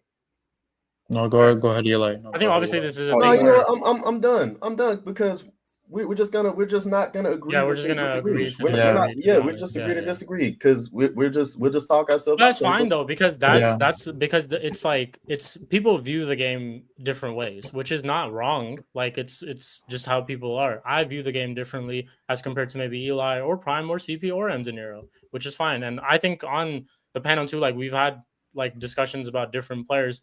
Personally, though, I think I kind of agree with Eli in terms of I think Pep has diminished him. And I feel like some of the things that we say about Grealish is because of Pep right now. Like he's like diminished him as he's taken all his abilities and capabilities away from him in a sense. That's what I think. But I also hear the fact that in one whole year, there's not much, like there's very little that he could do in a game to try to change it, but he's not even done that. Like I hear that aspect to it as well. Bro, like, he doesn't even start most of the games. He comes off the bench. Yeah. That's true. That is true as well. But even when like he comes off the bench, there's times where Eli he doesn't do anything at all. Like you know what? It's because he's told to stay on the side. I hear that. Possession. I hear that. Don't let the other team take possession. Like he's basically there to keep that left side solid. That's what Pep told him to do. He doesn't want him to cut inside. He doesn't want him to be a maverick. He wants him to be a robot, which is why he sat him on the bench for a whole year because, you know, he still had that in him to, take a player on to actually, be a facilitator to do what he does best. And Pep was like, he didn't like that. So he sat him down until he was like, all right, fuck it. If I want to play, this is what I'm gonna have to do, Yeah. But it is what it is. Yeah, fair enough. Wait, what is this? Prime, what is this that you sent in the chat?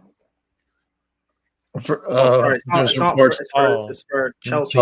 For Chelsea. Okay. No worries. But cool. Any final few thoughts before we do move on? We spent like a whole hour on this segment, but any final few thoughts about that?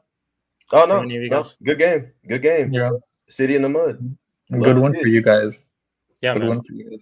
Good one for us indeed, man. Amad Diallo, what a guy. What an absolute baller, man. What an absolute baller. But anyways, let's move on to the next segment. Hey, yo, guys, are you not entertained? I feel like we had actually a great conversation about Pep, about just City in general, their squad, Jack Grealish. I actually was genuinely locked in. I wanted to hear everybody's thoughts on that. But we will move on. We will move on to Eli's team because a lot of Arsenal fans, not Eli, but a lot of other Arsenal fans told me that beating Everton wasn't a big thing, even though I said it wasn't a big thing. But people wanted to downplay it, and people be like, "Oh, it's only Everton, and it's only this, and it's only that." And even the set pieces ran out this weekend because they had around 8 corners or something. But it's funny how they tried to do the whole set piece thing against the literal set piece king in this league, who is Sean Dyche. But yeah, Eli, we'll go to you. I know you said you didn't watch the game, but obviously the results 0-0. If you didn't watch the highlights or anything like that, I watched the highlights. Oh, you watched the highlights? Okay. I watched so the yeah, highlights. give us your thoughts about everything, bro. Yeah. Give us your thoughts Trash. about the game. It was garbage, bro. Hey, I'm so glad I didn't waste 90 minutes of my life and it was just 10. I hear you, bro. I hear you. Me too. It's just 10, bro. Like it bro. What to say? What to say? Players are shit, managers are shit. Manager is severely limiting what these players are capable of. I agree with BX, what he said in the chat there. I believe that 100%. I think the players are tired of, hearing the same voice for the past 5 years and not winning anything. They're disillusioned. All these different, players getting in that I don't feel that they deserve to be played. The fact that, everything's just coming to a head, man. Everything's coming to a head. Poor recruitment in the transfer windows. Only bringing in maybe 1 or 2 players here and there, but bringing in a load of crap, and now look at what you got on the bench. Letting go of players that you shouldn't let go of unless you replace them properly, and look at what you get. 0-0. Bro, those changes he terrible. made in the second half, those changes that he made, there was one point in the game Ridiculous. where Saliba and Gabriel were playing as wingers. They were playing as wingers. I don't get it, bro. I don't get it. Literally, y'all think I'm actually joking, but no, this is actually a thing. They were playing as wingers and center backs. Both of them. Bro, it's ridiculous. I think he's lost the plot, man. He totally looks lost out there. Kai Havertz was like a midfielder. I think someone else was like playing as a wingback or a defender. I couldn't. Yeah, like Timber was playing on the left hand side. Bro. It's crazy. It's crazy, bro. Like crazy. This is what I want to happen. Mm-hmm. I want Arsenal to fucking sack this guy with full immediate effect. Sack him. Put the money down for Michel Sanchez at Girona. Go and get that bruh. Bring him over to Arsenal. Give that bruh a chance. Give that bruh a chance. Because we've already lost out on Amarim. We've lost out on Slot. We've lost out on Hansi Flick. Inzaghi's not gonna leave Milan mid-season. You know what I'm saying? I don't think Zidane's gonna come. I mean, they can throw the money at him too. I wouldn't mind him. You can go and get man. There's a plethora of managers, man. Just go get somebody. Sack this fool. Sack this fool immediately. I'm tired of it. Tired of it, bro. Yeah, man. We should be an example that managers are out there. Like, there's no such thing as you can't get a manager mid-season, because we just done that. We just done that with Ruben Amorim, who's, by the way, unbeaten in the Champions League, unbeaten in the Portuguese league, was on par to win his 3rd league title in 4 or 5 years. That's what I'm saying. And look at us too. Like, we were in such a shit situation. Such a shit situation. Bro. Not his players. None of that. And then the fact that this dude has the unmitigated gall. Big up Sam, by the way. He has the unmitigated gall to say that we deserve to win the game. The fuck is wrong with you, bro? In what world do we deserve to win the game? What did I see out there that told me that we deserve to win that game. Can I tell you, Eli? Can I tell if I want to raise my hand up? Yeah, As you can go ahead, tell go by ahead, my as you can tell by my multiple AVI, AVIs right here. Mhm. You know what I'm saying? He's bringing heritage back to the Premier League. He's bringing Stoke City back. We're getting prime. We're saying Barkley's men. He's giving me Barkley's men back, Eli. He's giving me Gabriel Mick Tony Barkley's men Pulis, back. man. Super You know what I'm Mick saying? Tony Pulis. Dude, Marino is gonna look great in those comps for Barkley's man. Just put old film on him. He's gonna look great for Barkley's man. And Come Eli on, man. told all y'all about Marino, man. We told y'all about Hey, Marino. told Third y'all best that midfielder dude at is, Sociedad, man. bro. We Not told even third, bro. Fifth, bro. Yeah. That boy is garbage, bro. Hot garbage, bro. Bro. That dude, he turns slower than a cement mixer, fam. Like he is so bad. Like yeah, man. bad, bro. Like what was the point? What was the point of bringing him? I don't understand. And hear me out. Hear me out. Check this. I don't understand why people are saying we need an LCM when we already have one. But people don't want to they don't want to open their eyes and see it. It's Odegaard. That bro is he's an 8. He's just a techie silky 8. He's not a 10. And he's not a captain. Because that bro went missing again and he got subbed again. How many times have you seen a captain get subbed off that? No, actually, I think it's an actual stat that under Arteta, Odegaard has been the most subbed off player. That's what I'm saying. An actual thing. Yeah, it's ridiculous. It's ridiculous. It's crazy. It's crazy, and it's not talked about enough. I think he needs to be stripped of the captaincy. Give that shit to Gabriel Magalhaes, my captain. That's my captain, not Declan Rice. For the team. Not Declan Rice. No bun that. Gabriel Magalhaes, our best center back since the 2022 World Cup. Yeah, that's my captain. I'm tired of this Odegaard prop, man. He is too soft. He goes missing too often. It's time to take the pressure off his shoulders. I think the pressure's too much. Once you take that captaincy off, I think he starts to play a little easier because I think he's playing a little too stiff right now. You know what I'm saying? Take that captaincy off, move him to that LCM, put Partey in that 6, and then put Nwaneri in that 10. And then in January, go and reinforce the squad, get rid of Arteta, go and get a Michel Sanchez, bro. You'll see a completely different team. But are they gonna do that? Hell the fuck no, they're not. They're gonna persist with this idiot, and he's gonna take us down. He's gonna drag us down to the bottom of the league, like Nessie. You know what I'm saying? It's bro. It's long, bro. It's long. I don't trust this manager. And until this guy's gone, like I said before, I'm not watching another fucking game. I refuse. I'll go back and watch the highlights. I ain't watching that fucking game. I got better shit to do in my life. And I'd rather go watch actual football. You know what's so crazy? Like, not obviously you haven't said this stuff, but for everyone who was like talking about last season, oh, City needs to drop points, this and that. After all these points that City have dropped, this 1 and 11 and all that, they're still only 3 points behind you. That's what I'm saying. That's what I'm saying. They're supposed to be in a crisis. They're in a crisis, right? Yeah. If they're in a crisis, then what the fuck are we in? What are we in? What is this? What is this form we're going in right now? How many points have we dropped this season already at this stage? Mm-hmm. It's ridiculous.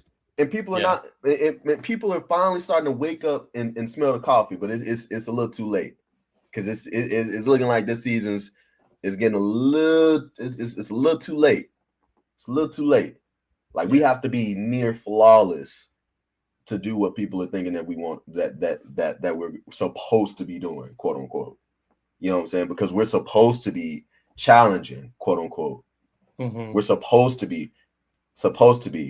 And you know what grinds my gears is the fact that even though we're not even nowhere near close to first, we're still laughing at Manchester United. We're still laughing at Chelsea, who are above us, by the way. Mm-hmm.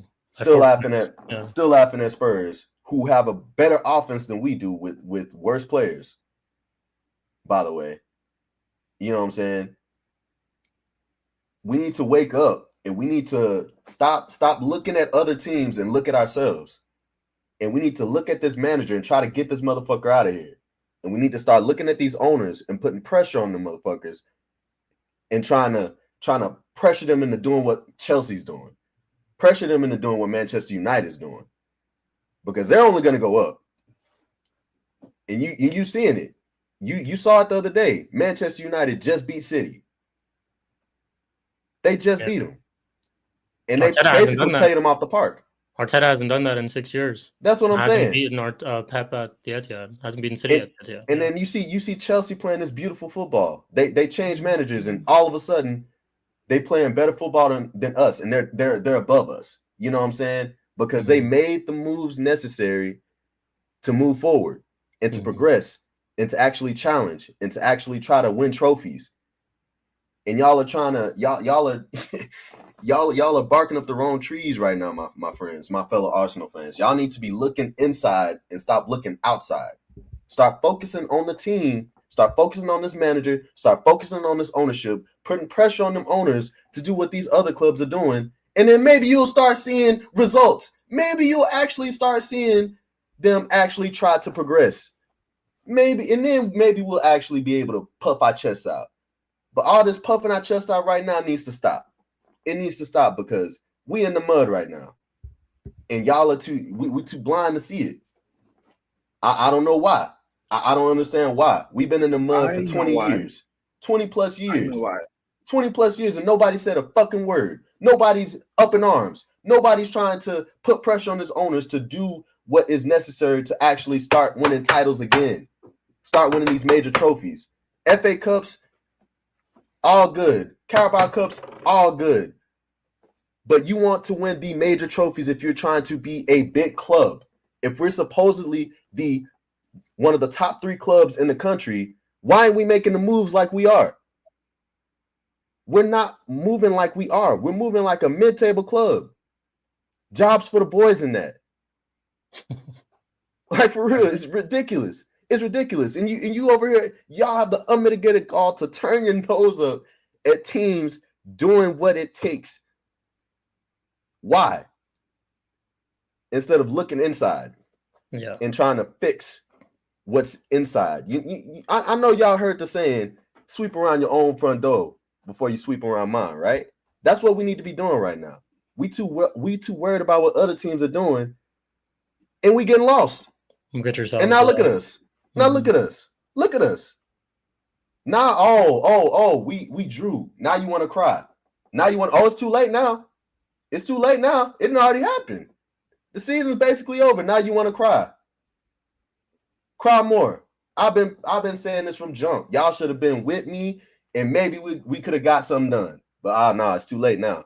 It's too late now. Now we got to suffer. But I'm done.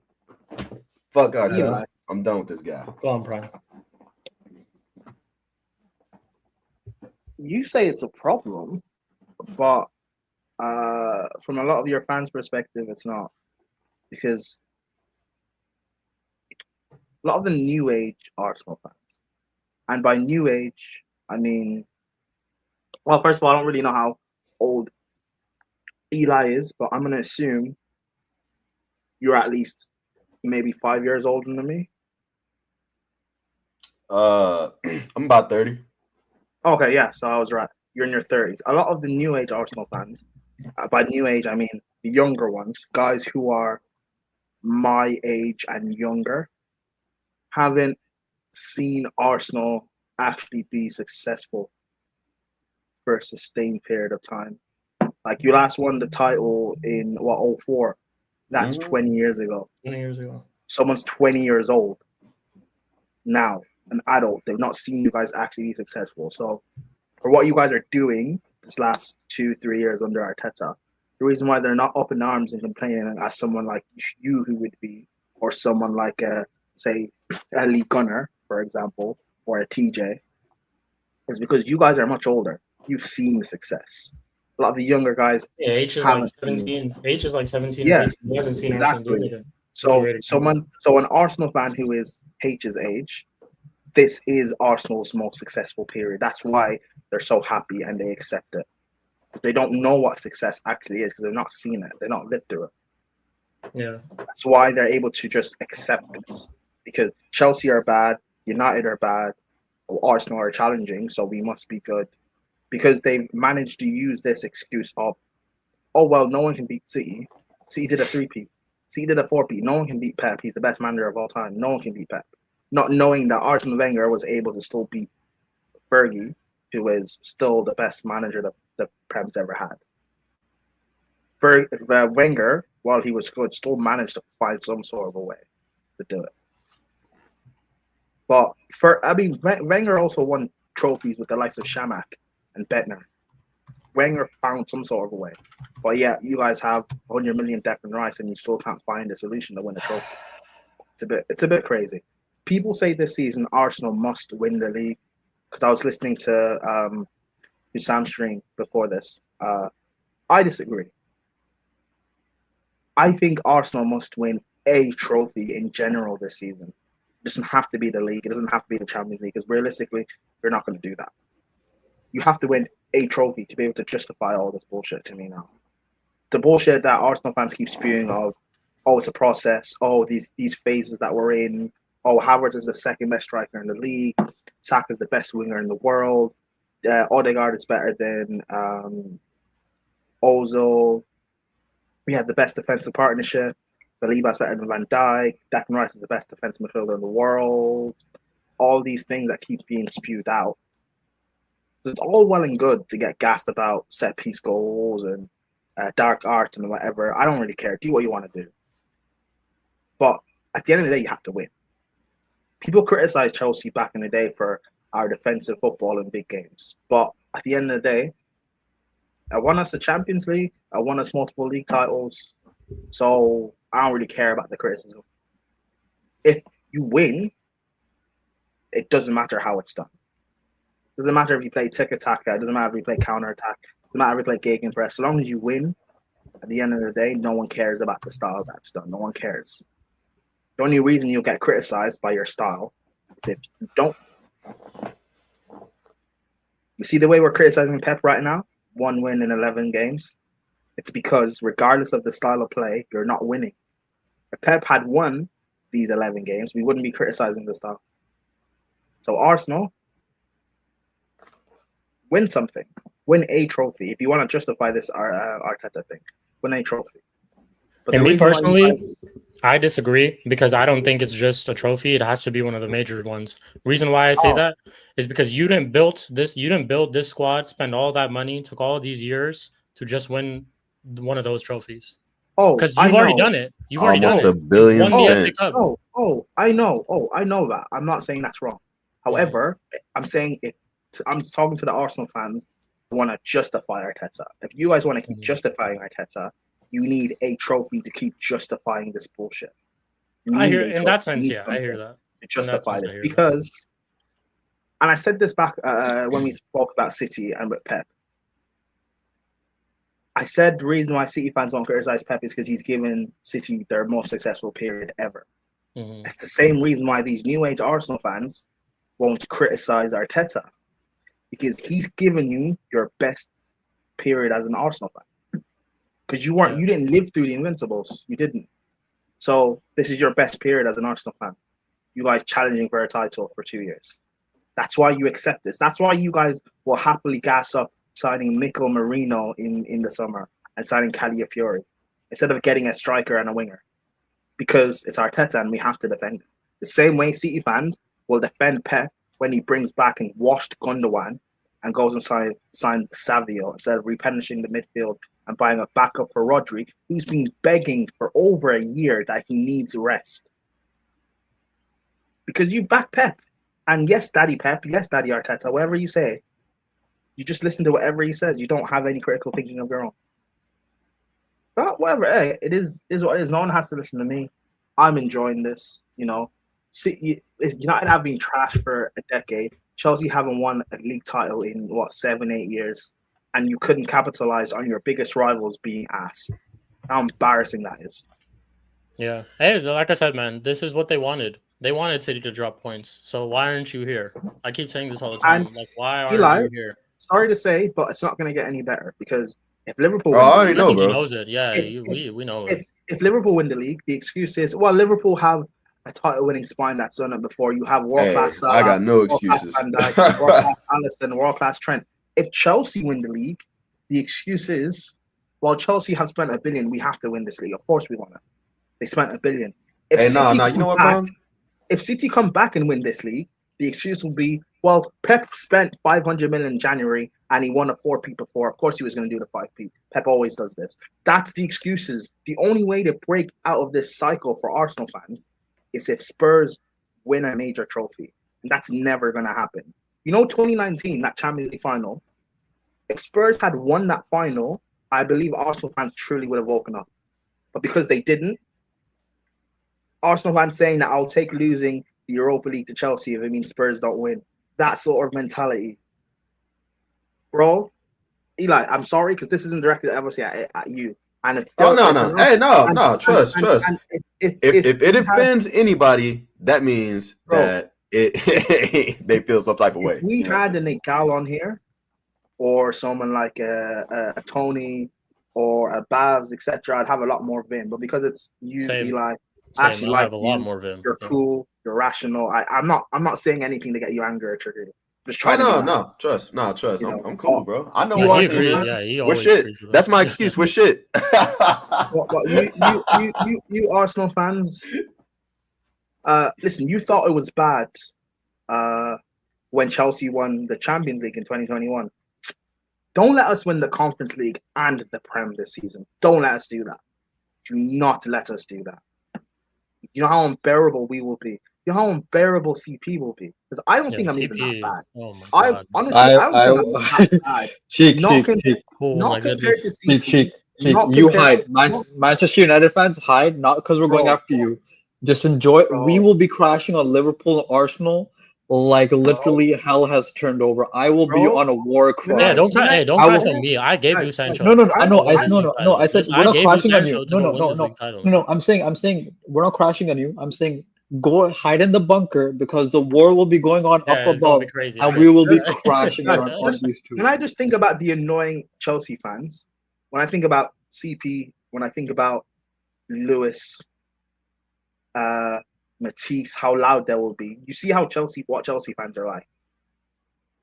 Don't let us win the Conference League and the Prem this season. Don't let us do that. Arsenal fans, it's going to be a long summer if that happens. It'll be a long summer. Last thing I'll say before we go to M De Niro real quick. I'll say this: if City do come back and win this league title, I think all you guys should be embarrassed of your clubs. I'm not gonna lie. City's won. They had a 1 in 10, 1 in 11 season, and they come back and win this league title. I feel like all you guys should look at your clubs and be embarrassed. To be honest, that's just me though. That's just me. But anyways, moving on to M De Niro, the person that I actually did want to hear. Are you saying if City win the league, everyone that finishes below them should sack their managers? I'm not saying sack their managers. I feel like you should look at your club and low-key feel a little bit embarrassed. Like you should criticize Maresca, to be honest. No, yeah. There's 1 in 11 City. That's all I'm saying. But anyways, we'll go to M De Niro. M De Niro, your time to cook, using Mudrik's trainer as well. Oh my god! I know you've been waiting, M De Niro, for this to cook Arsenal, man. Man, let you just do all your chattings, but you get me. Yeah. But man's here now, and you get me. Obviously, Spurs won a trophy. Hey, I'm here for it, man. I'm here for it. Bro, listen. I told man, I've been telling guys about these guys, bro. You lot were talking about, there's only one comparison that I give for this manager, bro. Sean Dyche Arteta. I said it from last season, bro. You did say I said this from last season, bro. This wasn't even this season, bro. I'd been screaming this from last season, fam. When they parked the bus at City, bro. Man's been screaming this, G. And the man didn't want to listen to me, and now you're seeing the repercussions of this, bro. Now, the thing with Arsenal fans that just makes me laugh, because I need to dissect so many stuff, bro. The first thing that happens is that makes me laugh is that man was screaming Gabriel Martinelli, the next Brazilian, this and that. Bro, I didn't even know what guys were saying, all types of outrageous things, bro. You understand? Man were calling Martinelli. I even heard a man say Oh, nine. And I'm not gonna lie to you, bro. That's how dark you man are, bro. You man are silly. Anyways, so the same Martinelli that everybody loved is now getting crucified. You understand? Man are just cooking my man weekly. You understand? But this was your boy, bro. Like this was your guy, bro. This was the guy that everybody was loving off getting cooked. Now let's move on. Let's go to Kai Havertz, bro. Kai Havertz, bro. I warned you, man. I said, bro, you when Tony and all these men are saying gunman this and that, bro. Justice for Kai, man. Justice and that, Justice for all of this, bro. Listen, look. When you man were doing all this screaming last season, all these things, you man need to remember that the internet never fails, bro. The internet never fails, bro. All of these things will always be on the internet, bro. They'll never ever disappear for the chattings you've done. Now, back to even what Prime said. Prime mentioned something that I was arguing. You know what? This is why I just love the way the world works. Prime mentioned something that I was literally arguing with somebody about earlier. And I was saying, I'm 24. And a lot of guys my age love to scream, oh, we've won a title. But then when I ask them, do you even remember what you were doing on that day? They can't answer me because they didn't even have consciousness at the time. Because what about that year? You were about 4 or 5 years old. Bro, you didn't know what was going on. Bro, you didn't have a clue, bro. You were looking to ask your mum for some Weetabix, bro, talking about you saw that title. So now when man are doing that, I'm thinking to myself, so when did you actually, like, obviously people say Spurs fan, but it's just the truth, bro. When did you actually see your team win major honours that you remember what you were doing on the day? You can't remember, bro, because you weren't there. You weren't really around for them times. The only thing man have seen their team win is FA Cups. And that's fine. It's more than what my team have won. That's what you're going to say. Oh, yeah, you won. But, bro, I'm just telling you the facts. That's the reality. So, really and truly, when man are screaming all of these type of things, I'm thinking, but you man ain't won a Champions League. If we're being honest, bro, London, if we're being honest, is blue, brother. Because Chelsea are the last team to M. Dinero, say that loud. Sorry, we didn't hear you. Say it louder, bro. We didn't hear you. Nah, I'm an honest guy, bro. This is just me being honest. London is blue, No, bro. but Arsenal fans didn't hear you, so say it louder, bro. Nah, London is blue, bro. That's the reality, bro. Like, bro, them man are the ones that have won the last major honours. You man ain't done that, bro. You man ain't done that. So at the end of the day, you man said that, bro. Man will never take that scrub, bro. My team is already mudded. You want me to go get relegated than that, bro? Yeah, man. MDRO said he'd rather have Ryan Mason than Mikel Arteta. It is what it is, though. It is what it is. Did he cut out? Did MDRO cut out? Or did I cut out? Oh, I think he did. No, I see it. He'll I be hear back. you, but I think I'm doing it then, yeah. Yeah. CP, until he does come back, you have anything you want to say real quick about Arsenal? That game was one of the most disgusting things I've ever seen. These man tried to outstoke Stoke City while spending like 750 million pounds. Mm-hmm. Like they tell us we spent 1.2 billion. Yeah, and you men are entertained. You men are entertained by us. You're good, M3O. You're good, Yeah, bro. sorry, Continue. brother. Yeah, continue. Sorry. Man wasn't done, man. Man needs to dissect, bro. As I was saying, bro. Sorry to cut you, bro. No, it's all Bro, good. Yeah, I so didn't know as how I long was, you were gonna take. That's why I just let CP talk. no, it's calm, bro. I'm not even done, bro. Man just needs to touch on a few things because I sat there quietly. You get me? So I need Hey, to. go on, bro. Floor's yours. There's So no as I time was limit. saying, so cool. Let's go to. We were talking about the FA Cup, bro. You man are gonna say Spurs this and that. Now put it like this, bro. As a Spurs, yeah, cool. We ain't won no major honors. That's calm. But let's put it like this, bro. You man, the last thing you man are winning is FA Cups. As I was saying, London is blue. So now let's go back even. Let's even go into this more deeper now. Now, man, want to compare these type of things, compare players, and the players that you man are meant to cherish are the ones that you hate on the most. You hate on Odegaard the most. You know what I'm saying? You hate on Bukayo Saka. That's your star boy. How can you treat your star boy with so much disrespect? Do you see Chelsea treating their star boy with disrespect? Well, you man are just disrespecting your star boy, and I don't understand, bro.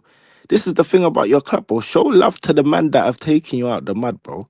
Show love to Mikel Arteta for what he's done for you, bro. Without that, brother, bro, you man would have still been mudded.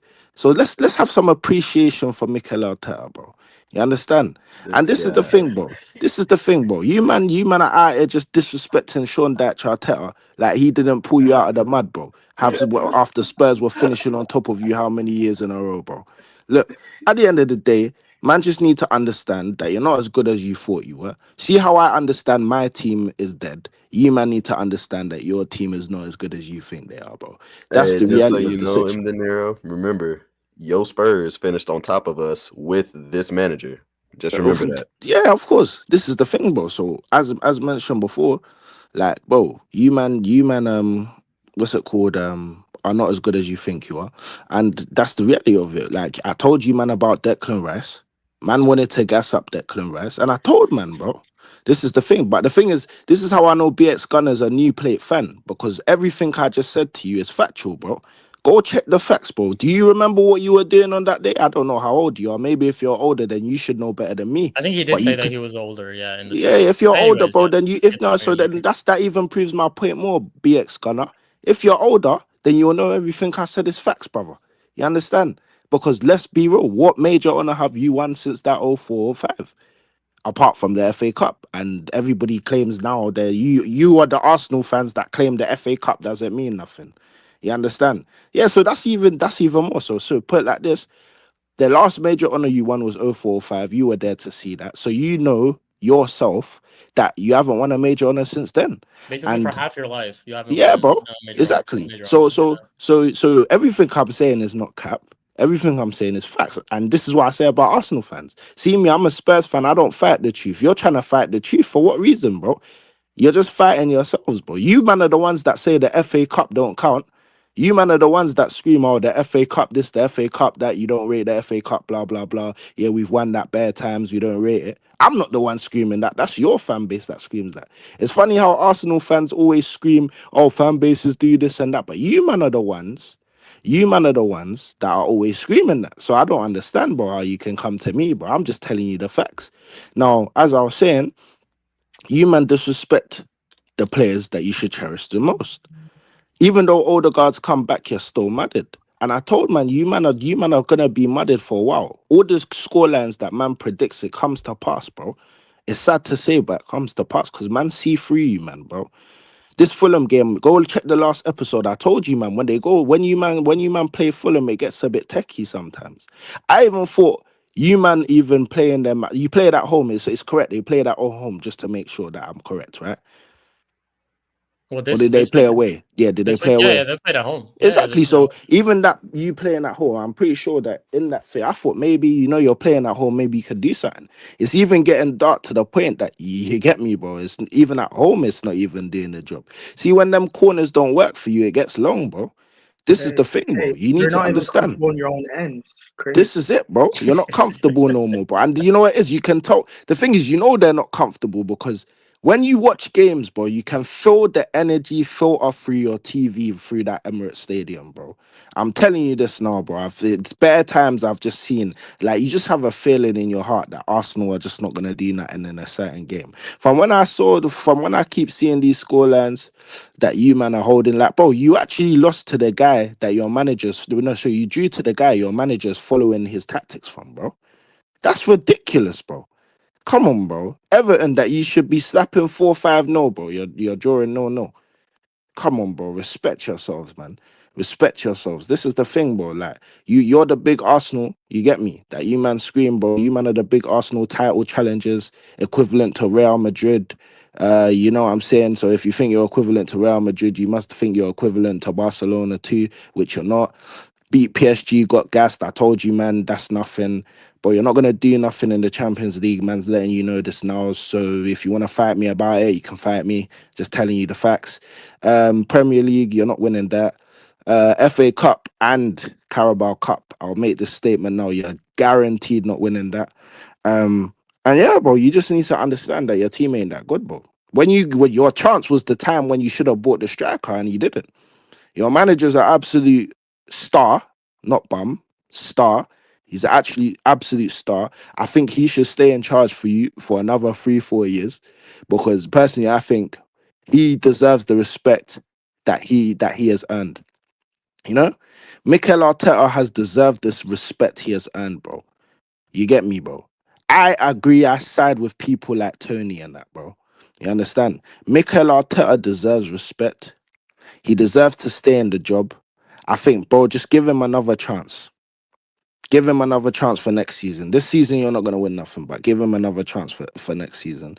Mikel Arteta in always. Sorry, my bad. Sean Dyche Arteta in always. You understand? I don't want to see that guy go. I think the way he's graced the Premier League, in these last few years that he's been here, I think has been brilliant. And I think it just needs to continue, to be honest, bro. You know what I'm saying? All you Arteta in fans, bro, I rate you, man.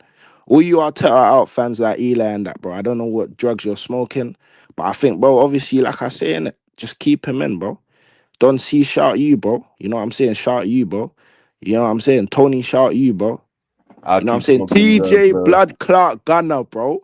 Shout you, my brother, bro. You see you, my dog, bro.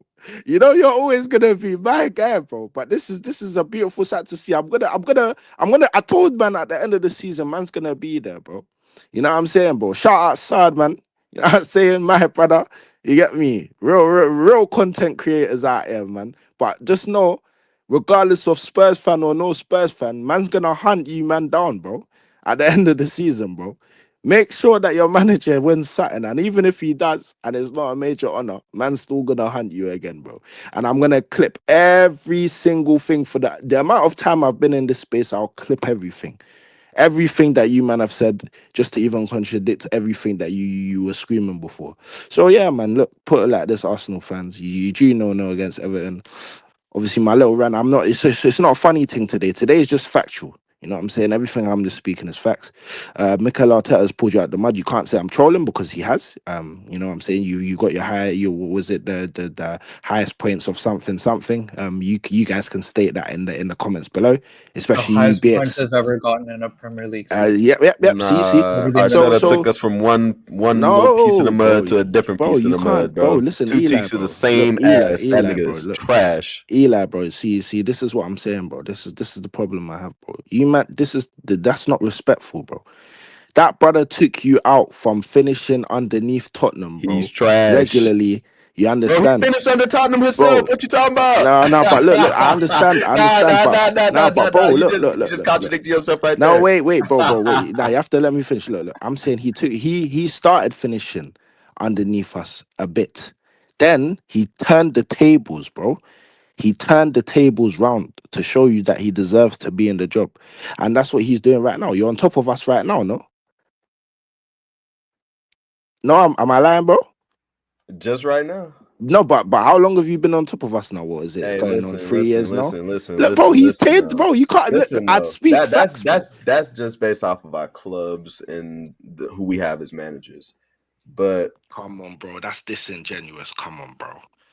but I will say this. Arteta, kudos to you. You took us from second to second. Or whatever the case may be. Eighth to second, man. You know what I'm saying? Eighth, fifth, second, first. Trash. That's improvement, bro. What are we doing here, bro? Now, Sheik, please, bro. I beg you. I wish. Come on, bro. Wait, what'd you say? What'd you say? Bro, look, what I said, wish you would have proved me wrong, but he never will. Bro, I don't have faith in this guy. Is Arsenal have been improved under Mikel Arteta, bro. My man moved them from 8th to 2nd to title race competing with Manchester City, bro. Pep Guardiola. Let me re-emphasize that, bro. Pep Guardiola, bro. You understand, bro? And this is the thing, bro. Just put some respect. I think brother should stay in the job personally, you know. I think, bro, just give him one more season, bro. Just give him one more season. Because based on facts, you understand? I agree. Just based on facts, he should stay, bro. Everything I'm speaking today, I'm not here to make fun. Everything I'm saying is just the truth. You know what I'm saying? I'm not here to troll. You understand? Man, me, M. Dinero troll, don't be disrespectful. Look, I'm just speaking facts in it. Please. Mikel Arteta in for another season, bro. Just give him one more chance, bro. Just give him one more chance, bro. That's all I'm saying in it. One more chance to like scraps, bro. Give him one more chance, bro. Yeah. I agree with this, BX Hunter. What he's done to rebuild and get Arsenal challenging again, but he's not the one to take you over the line. 100%. That's all that we've been saying, to be honest, about Mikel Arteta. But like Antonio did say, I hope he does stay, and long may this continue for Arsenal Football Club. Last person, we'll go to CP before I have to close out pretty soon. So we'll basically combine the Chelsea and the Spurs section. But CP, floor is yours. Sorry, bro. Sorry to cut you, bro. Do we even need Yeah. a Spurs section, bro? That dead team, bro. I was gonna ask you if you wanted to say anything about it. Them man are dead, man. They're dead. I was gonna say it's Southampton. You guys beat them 5-0. I expected honestly this to happen. I didn't expect you guys to score the goals as quick as you did, but I expected a scoreline like this. If Southampton, they sacked their manager, like they're dreadful. They're gonna get relegated, and honestly, nobody cares about them. They're irrelevant as club. So, anyways, yeah. But if you don't want to say anything about it, then we'll just go straight to the Chelsea section, basically. Yeah. Cool. CB? Yeah, it was a tough game for us, like not being sarcastic or anything. It's because Brentford has been difficult for us throughout the past since they've come up. Great job by Cucurella. I would say the best left back in this league and probably the best left back in the world for the past full calendar year, I would say. Our defense still looks a bit shaky at times. Tosin was great aerially, but I think he could have done better with the tackle, or at least ran with the man when we conceded that tackle. Sanchez had a great game. Gusto was decent defensively. Offensively, I don't think his crosses were that great. Caicedo's probably the best DM in this league that's not named Rodri. And Enzo Fernandez is going strength to strength with another great performance and another assist. So that's, people are saying 7 assists and 3 goals in 7 games. But if you take out the 3 assists from Noah, it's about 7 GNA in 7 games in the Premier League, which has been great. There have been crucial goals, crucial assists as well. So he's doing that. I think Madueke had an okay game, good assist. Sancho was a little silent at the first half, but second half it was okay, good, but pissing me off because he basically dribbled around the goalkeeper and decided not to fucking shoot at an empty net and was looking for the pass. And I'm like, that's where you're pissing me off. Nico Jackson had an easy chance that he fucked up. Palmer was a decent game. There were some chances he created, but some people in the forward line fluffed up themselves, to be honest. And Jackson converted his goals, so now it's 9 goals for him in the Premier League, and he's on pace to score 20 goals. So that's what we need from a striker. I say in the winter we need a backup center back playing on the right side. It looks like that Araujo kid we scouted in the summer signed a new extension with Benfica, so he's going to be priced out for us. So we'll see who we get. And like I said, I've kept it consistent. If we get wins until the 25th and we win against City, then my tone is very much going to exchange, and we have to win the title. Not we're in a title race. We have to win the title. But we obviously have to be under 6 points. My thing is 6 points and wins until Man City, and we win Man City. Then we have to win the title. And I'll only take us losing. Only this year is the year I'll be fine with us losing, and that has to be 6 points or under. Next year, if we lose, is unacceptable. So that's my current stance on the team and the game. Enough. We have another tough game for Everton, not because just again our history with the team. The last time we won at Everton was like 2011.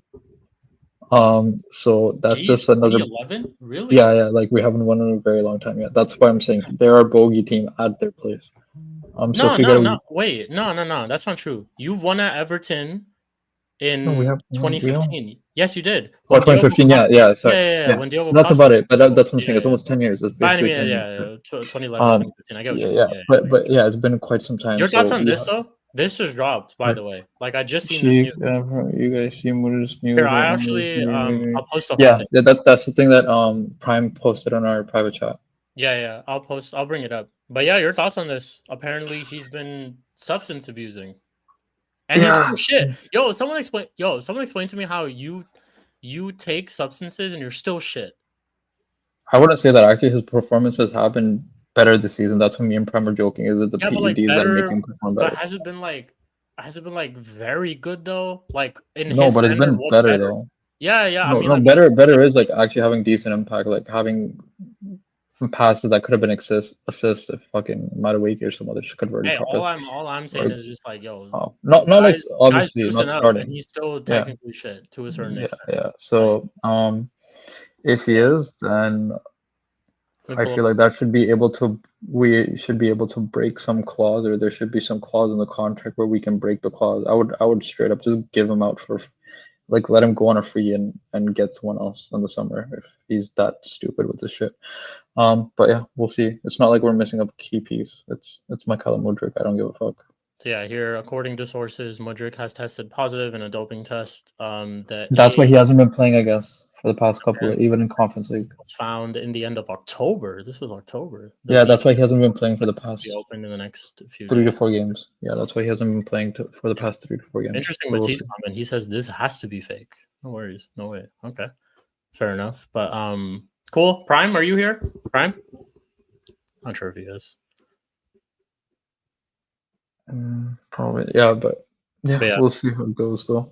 But yeah, if we get a win against Everton, then our next major match would be Bournemouth and then Man City after that. In general, so we'll see how we do with that. But yeah, one game at a time until the 25th. That's how I'm taking it. Okay. Cool. So I guess when Prime comes back, we'll get a little bit of his thoughts on the Chelsea game. But what we'll do is we'll go into Premier League predictions. Real quick question though. Bar Spurs and United, of course. Do Chelsea play midweek this week? Are you guys who's in the Carabao Cup? Hold on. Let me look at the fixtures real quick. Yeah. Because I'm just trying to see who's playing midweek. Because Premier League I could pull up real quick, but I just want to see who's playing midweek. So actually, wait, let me see. Carabao Cup. So say Monday. Yeah, I know Bournemouth and West Ham play today. Arsenal playing. Oh yeah, you guys play Crystal Palace back to back. You play them at home in the Carabao Cup, and then you play them away in the. Yep. Southampton's playing Liverpool. Liverpool going to destroy them. Newcastle playing Brentford. Okay, cool. Mm-hmm. Cool. 1 sec. Oh, you're playing Conference League this week?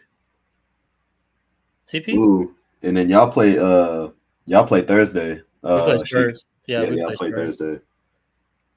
And then no games on Friday. Oh yeah, Chelsea do play Conference League. We're playing Shamrock.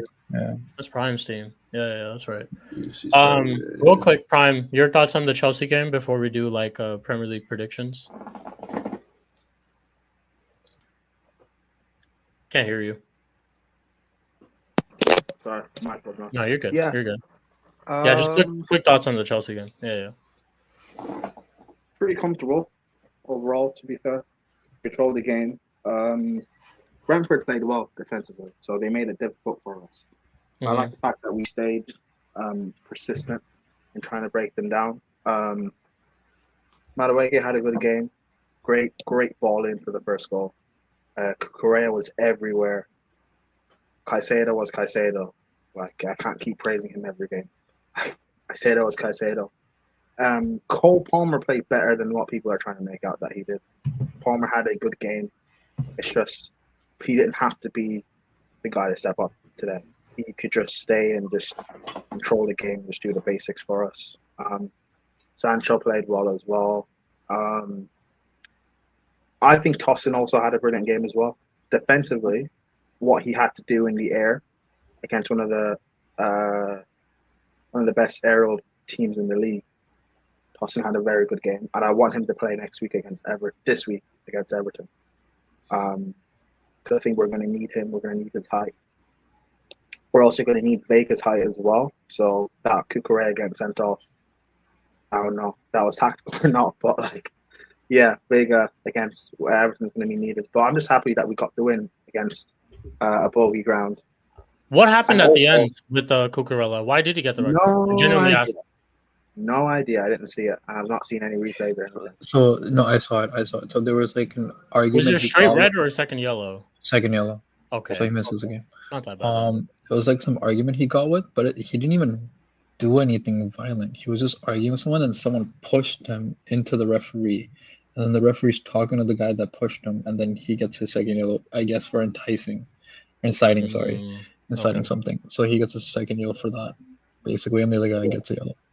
Okay. But I don't So know. he It's just not misses the Everton game. So I think he'll play against Shamrock because that's what we did with Pedro Neto.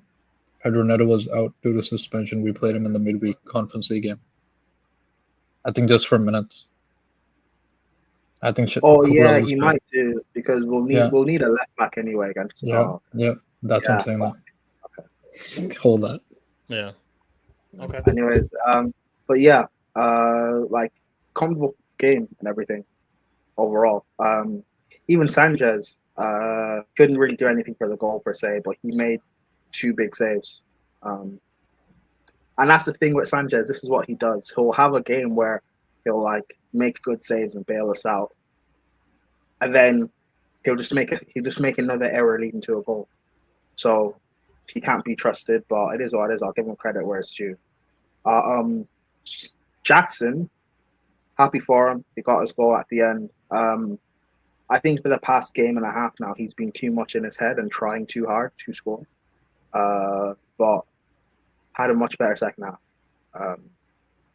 And yeah, it just goes to show, no excuses, just win your game. Because we had injuries as well, but just win. And what we're doing this season, it just goes to show just how bad Poch was last year. Just how bad he was. But yeah, I'm happy. I think you guys just got to take one game at a time at this point. Yeah, but that's don't why put I'm any unnecessary pressure on yourselves either. Like, I get it when you guys say, like, oh, we're not in a title race. I get it. Like, not even on a trolling point. Like, I get it. Because, it's going to put this unnecessary pressure from the fan base, from fans on these players for whatever reason. You guys weren't really meant to be here, but you're here. With that being said, though, because you guys are here, and if it comes to a certain point where the title challenge is fully on, even to your guys' standards, then I would still expect you guys to do something in that sense. Yeah, but that's why I've been saying. Yeah, I've kept saying, beat Brentford, beat Everton, and then stay unbeaten until we play City, and from there CCP's been saying I'll too. judge. Yeah. Because and Flawless keeps saying you don't have to beat a big side to win the league. I mean, possibly, but regardless, I need to see a mentality shift. And going on this run of form, beating difficult sides like Brentford and Everton, everyone keeps saying that we can't break down low blocks, but we've just done it yesterday. Go beat Man City, regardless of the form they're in, it's still Man City. So have to, somewhat respect them. You have to actually turn up because remember earlier in the season, we faced Man United. Everyone said we just rolled them over. I said we wouldn't. It'd be difficult. It was difficult than it needed to be. Arsenal, same thing. Was supposed to be easy. We made it more difficult than it needed to be. I want us to go into that City game knowing that we are going to win. Now, if we don't win, Anfield was a good performance. Anfield was a good performance. True, it was, but we still went into that game as we didn't go into that game knowing that we'd win. I want Chelsea to get back to the point where we would go into big games knowing that we'd win, and if we didn't get the 3 points, it would be a disappointment. I don't want us to go to Anfield and say, "Oh well, good performance," and we lose. That's Arsenal mentality. No offense, So when we play City, have the aim to win that game. If we win, then cool. And also, like this week on Sunday, we play at 2:00. We could be top by the time Liverpool play. You could. Spurs. Yeah. So, like I said this. I've been saying this for a week now. There could be a point where we're top by the time we play City. Or we're top by January, by like the new year or something. So again, even though I keep saying, "Oh, we're not in this race," or "I don't think we're contenders," if we're top of the league, at a certain point, I just have to.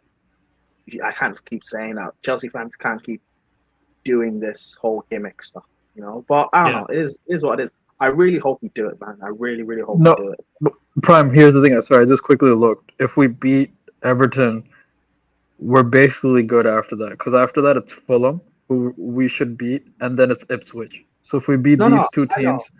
No, I'm saying if we beat those two teams and Spurs either get a draw from Liverpool or beat Liverpool, we'll be top.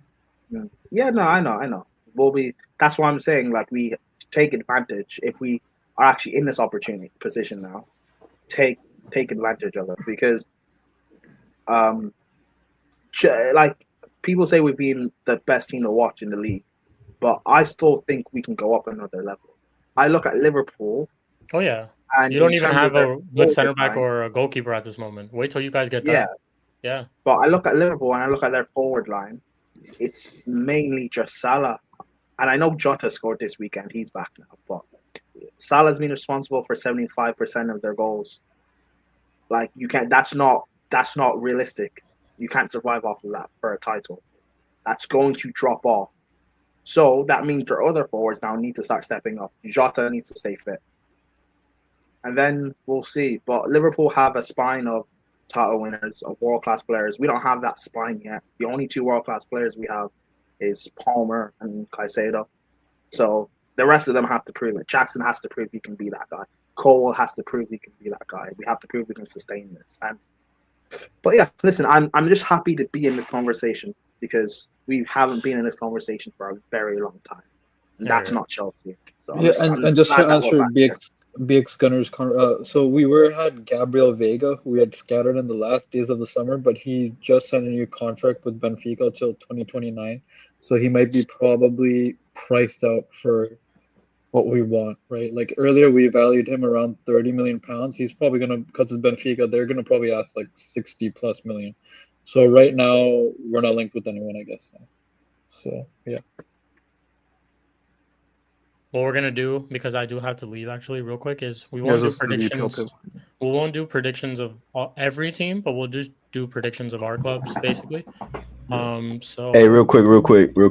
Yeah. Hey, I just want y'all to put some respect on Nicholas Jackson's name. I've been championing this man since last year, and look at my baller out there. No hesitation. Credit to him. Seriously. He's not better than Kai Havertz, so who cares? Stop it. All right. First game we'll do Carabao Cup. Eli, we'll actually go to you.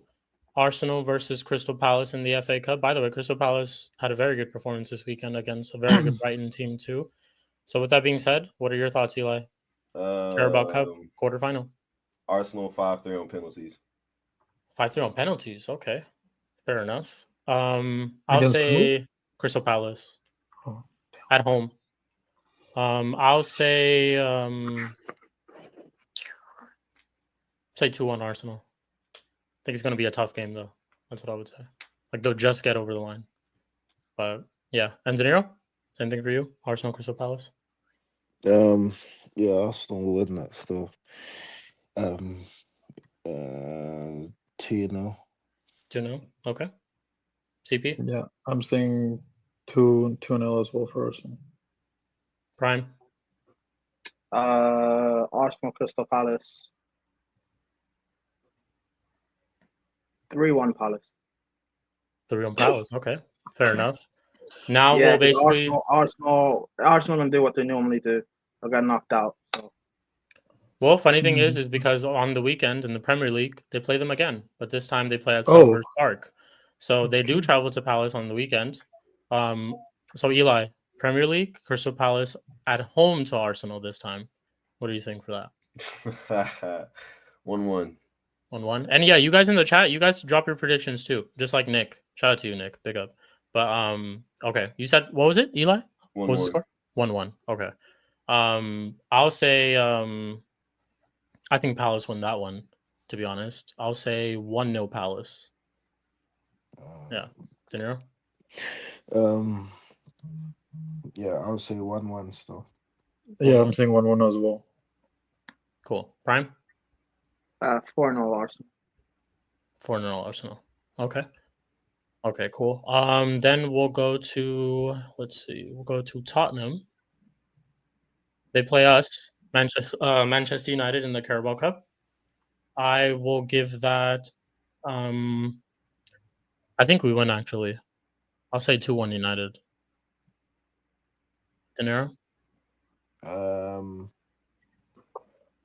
Yeah, 3-1 Man U. 2-1 Spurs. 2-1 Spurs, cool. Prime?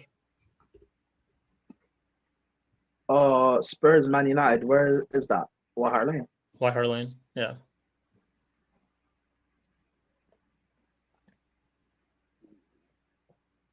I'm gonna say Man United win on penalties.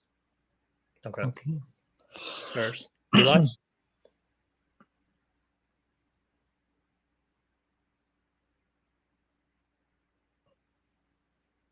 I think you might not be. Oh, Eli, you here? Oh, my bad. What was the You're good, question? bro. You're good, bro. Tottenham, Man United predictions. Ooh, Carabao Cup Tottenham, Man United. Tottenham, Man United. Tottenham, Man United. Ooh, Man at home to United Tottenham. Yeah. 3-1. Man United 3-1. Okay. We'll stick with Spurs. M. De Niro, Tottenham. Oh wait, I didn't even ask you. Tottenham versus Man. Oh wait, did I ask you, M. De Niro? You I did asked ask you you. did. Oh yeah, I Yeah. did. Okay. Going back to you. Tottenham versus Liverpool this weekend. What do you Hey, think? man, cooked. It's done, man. Hey, 3-0 Liverpool, man. It's done, man. Hey man, see, I'm not gonna be a party pooper like M. De Niro. I'm gonna say 2-1 Spurs, man. Come on, Bro, Spurs. you're Let's do this, smoking man. crack. Let's go, man. I'm saying 3-2 Spurs. Come on, you Spurs. Come on, you Spurs. Bro, you're just doing something that you're just doing something that you're just gonna pain yourself in the end, bro. So it's up to you, man. You man can do that, bro. Prime, what are you saying? Tottenham versus Liverpool. Listen, whenever you guys expect Spurs to do something, they don't do it, man. So Thank you. Thank you. 4-0 Liverpool. Let's just be honest, man. Okay, fair enough. Hey, but hey, M. De Niro, if you guys do something and Chelsea win the league, I'll personally invite you to the trophy parade, bro. Yeah. He said you can. He said you can touch my medal. You know, he said you can just. No. I didn't say touch. No, I didn't say touch. You can just be at the look parade. at it. You can look at it. Look at it from Oh, afar. okay. You can just look at it from afar. Okay, fair. Hey, bro, you know I think this guy's actually man might have to report man for bullying, bro. This guy's been bullying man for like 2-3 weeks, bro. Bro, man's never been bullied in my life till I. Keep in mind, Sheik signed me because of the bullying, so blame you. I did, to be fair. It's I did. That's not the only reason, but it's just Prime's a great content creator. That's why. Shocking. But yeah, Eli, same thing for you. Tottenham, Liverpool. Actually, you know, I think Tottenham could get some change on Liverpool still. I think I'm gonna say 2-1 Spurs. Let's go, man. Eli, this is what I'm talking about, stop it, bro. This is what I'm talking about, man. This is not fair. You know what? Spurs are gonna get battered, and then we're gonna have a whole stream.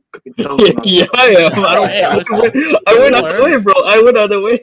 Hey, listen, or I just think Prime and Engineer are just haters, man. Y'all don't believe like how we do, man. It is what it is. Man. I believe in big ass, man. Let's go. Yeah, man. Big ass. High line, mate. You know what? No, you know what, Engineer?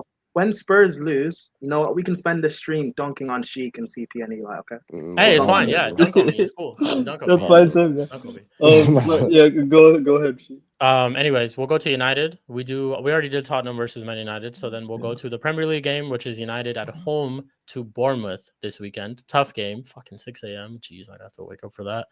But yeah, I'll say we should win. No excuses. We should win. So I'll say it'll be tough though. 2-1 Man United. I'll say that. 2-1 Man United. Dinero? 1-0 Man U. 1-1. Yeah, 1-1. Okay. Prime. Do you think Amorim is going to play a strong side against Spurs or against Bournemouth? I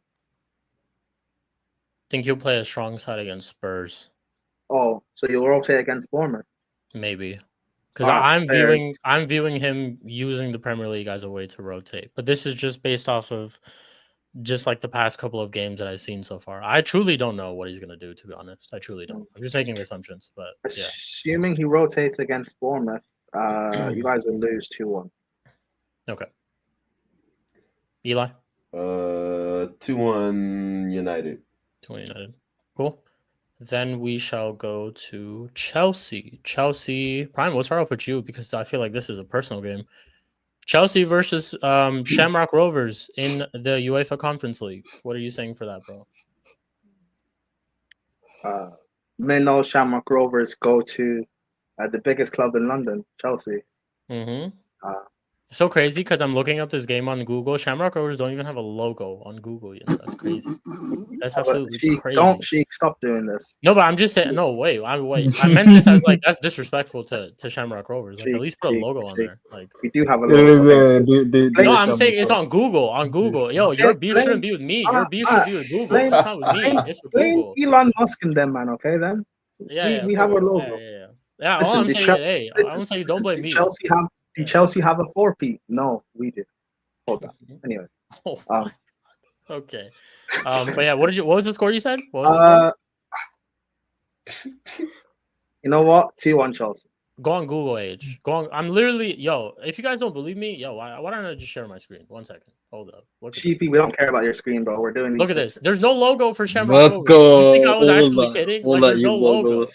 There's no logo, man. It is what it is. This is Google. Hey, you're beast with Google, not with Sheik, man. It is what it is. I'm just But anyways, we'll move on. CP, Chelsea versus Shamrock Rovers. So in my actual opinion is 4-1. My agenda opinion 4-1 is crazy for Chelsea. My agenda opinion, because I want to hate on Prime with this Shamrock prop he's been doing for the past month. I want a 9-0. 9-0 for Chelsea. Okay, why not? Cucurella. I don't know. I don't think it's gonna be 10, so I'll just say 9. So 9-0. Let's go. Wait, Nick, no, don't do this. Nick, is that their logo? That's not your logo. No way. No, let me Google Shamrock. Prime, you should know this. What's your logo, Prime? Yeah, it is. It's a badge with like white and green. Green and white. That's actually their logo. Yeah, like the Celtics kind of thing. Yeah. Oh, I just feel bad now because I was like, yo, where's your logo? That's crazy. Wait, there's no way. This is actually their logo. Like genuinely. This like white shield looking thing is their logo. Yeah, with the four-leaf with the clover, yeah. No, hold on. What are you looking at? Yeah, what are you looking at, CP? Because I'm looking just at Google. I'm just looking at I legit Google Shamrock Rovers and it gives me their actual logo. Oh, okay. It's not the same. Yeah, I thought the one that they had on Google was like their logo. No, like, not the great. Look at this CP guy. He signs me just to slander my club. Oh, that's hella funny. Wait, here, yeah, Prime sharing it right here. This is their logo. Okay, fair enough. Okay. Respect those people. Cool. So you said your heart says, or no, just for on the real you said 4-1, but for agenda purposes you want it to be 9-0. 9-0, yeah. Okay, cool. Listen, I know Chelsea will win. All I want is a good performance from Shamrock Rovers and for Johnny Kenny to score. That's all I want, really. All right, man. Good performance hype. Good performance hype. Anyways, yeah. We play in the Irish League. What do you mean good performance hype? It's okay, Prime. I care about other games like Everton more than Shamrock right now in my life. I'll be honest. All right, good. That's fine. Play under 14s then. I wish we could. I wish we could. It's crazy. Anyways, who's it go? I'll give a prediction. Yeah, I think Chelsea win this like 6-0. I'll say 6-0. 6-0 Chelsea. If we win this 6-0, bro, the cooking I'll get is crazy. Yeah, man, you will get cooked. It's funny because you'll get cooked right here for Shamrock Rovers. Why? This is a Premier League show. No, who said it was a Premier League show? Yeah, it's called the Mud Brothers show. You're in the mud. Yeah, hold that. Hey, Prime. Hey, listen, man. Hey, welcome to the bright lights. This is how it is to be here on this show. You're gonna disrespect the standard of the show by doing conference league. We're not disrespecting standards of the show. We're just going to. You thought we had standards. That's the first thing. That's the first thing. Hey, Prime. Quick question. Mud Brothers show, right? What clubs do we discuss on this show? You have some shame. Bro. What clubs do we discuss on this show? What clubs do we discuss on this show? What clubs do we discuss on this show? Chelsea, right? Yes, we're going to discuss Chelsea's game against Shamrock Rovers. Did you discuss Chelsea's game against Astana?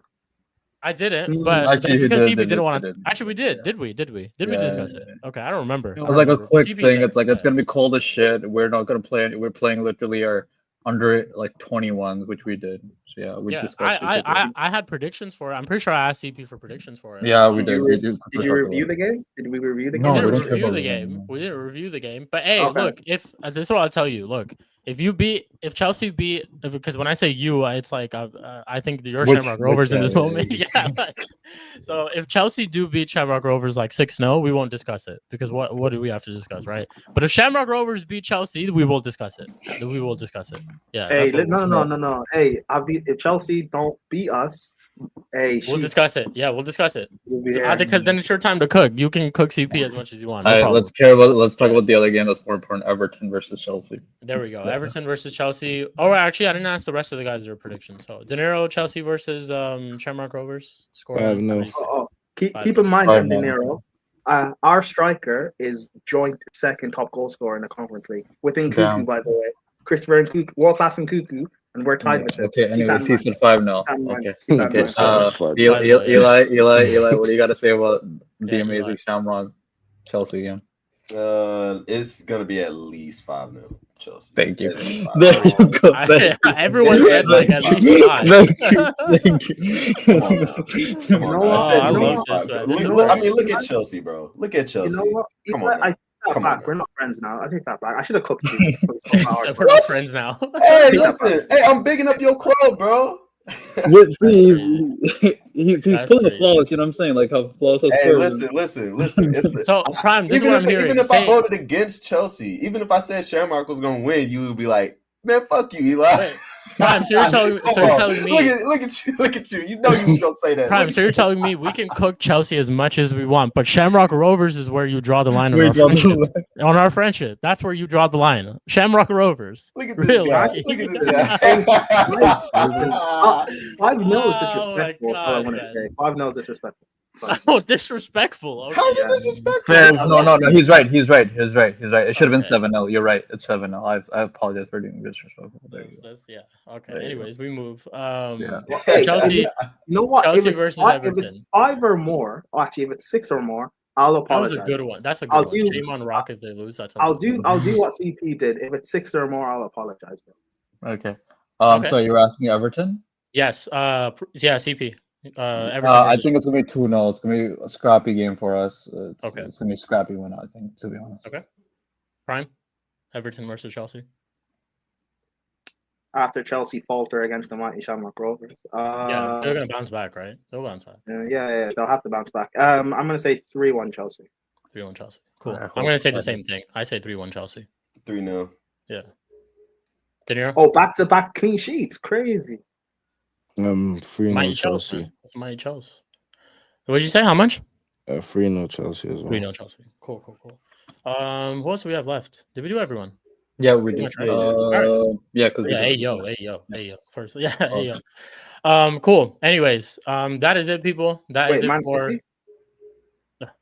No, who City cares lost about that again. team? They're Prime. They're gonna lose again. It's against They're gonna Villa. lose again. H, do your job. There you go. Hey, H, actually, we'll do do your it since H is here in the chat. Aston Villa H, yeah. versus Manchester City. What are we saying? I'm saying, 2-1 Villa. I'm getting a 2-0 Duran masterclass. You know what Yeah, I'm saying? Duran for both of them. Let's go. Duran is too cold, man. It's too Duran is cold. Prime. 4-1 Villa, Duran hat-trick. Let's go. Oh, I Let's just go. that. I want that. De Niro. 2-2. 2-2. Oh man, De Niro, why do you got to be the party pooper, man? Like, why do you have to be the party pooper, man? Like, Yeah, it is what And it is. also, 2-2, wait. man. So City will draw with Villa, but Chelsea won't get some. Okay, cool. Hmm. Don't worry. Yeah, Hey, normally when H calls something, he actually says. Dude, it he's correct. so spot on. He's actually so spot on. So about Villa. strange. Crazy. Like people don't understand how spot on H really is about his team, bro. Like the bad form that they went in a couple of weeks ago, he predicted it. He said this was gonna happen. He So, predicted hey, credit every to H. scoreline. Yeah, For the- hey, shout out to H for real, bro. Talk about a guy really knowing his team, man. Unlike Prime, who supports Chelsea one day and supports Shamrock Rovers the other. It is what it is. But anyways, that is the end of this episode number 38, people. Great episode, of course. We dunked on City. We dunked on Arsenal. And yeah, there was nobody else really to dunk on. And Chelsea about to dunk on Shamrock Rovers this Thursday. It is what it is. But anyways, before we do close out, appreciate the chat. Appreciate the panelists. Obviously, appreciate Prime for being the new member of this Mud Brothers show. Yeah, I think you got a good pre-pause. You got a good taste of what this show is like. But yeah, Okay,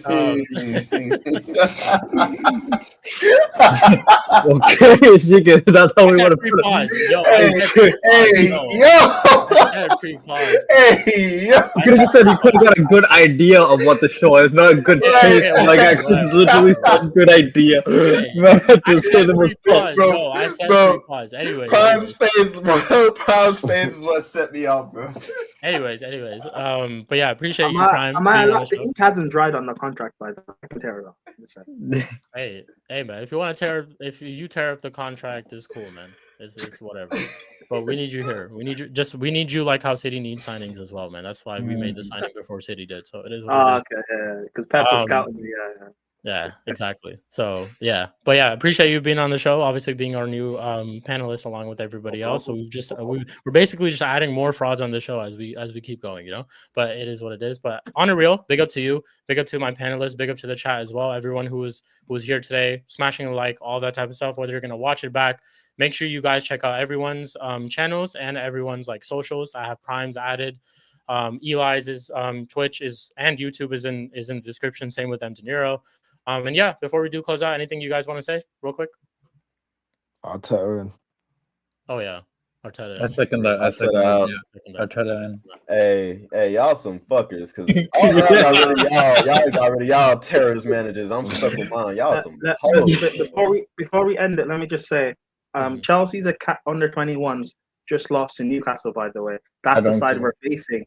Yeah, I want to face that. Oh yeah. my God, we'll be there. Food will be there. We'll be there. Big up everyone. Big up everyone. For Yo, I'm gonna make it a thing. This is the thing. I actually like, you know, hey CP, you know this. Eli, you probably know this. I don't know if this is actually a thing in the UK, but we around a time we have this thing at McDonald's called Shamrock Shakes. I'm gonna make sure that I never fucking drink that shit ever again. I'm gonna associate myself with Shamrock ever again. Yo, none of that shit. And just because of you, Prime. Just because of you. Just remember that. It's called Shamrock Rover. It's not Shamrock. Fuck. Yeah, man. Hey, man. You guys were gonna. Hey, yeah, man. I was gonna say something crazy, but I'll hold back. Hey, listen. I support the only team on the panel that's done a 4P, by the way. So, check us out. Okay. All right. Anyways, crickets. But yeah, big up to everyone. We'll catch y'all in the next one. This was episode number 38 of the Mud Brothers Show. We'll see y'all next week. And yeah, big up. Take care, people. Arteta in. Arteta out. Arteta in. Arteta out forever.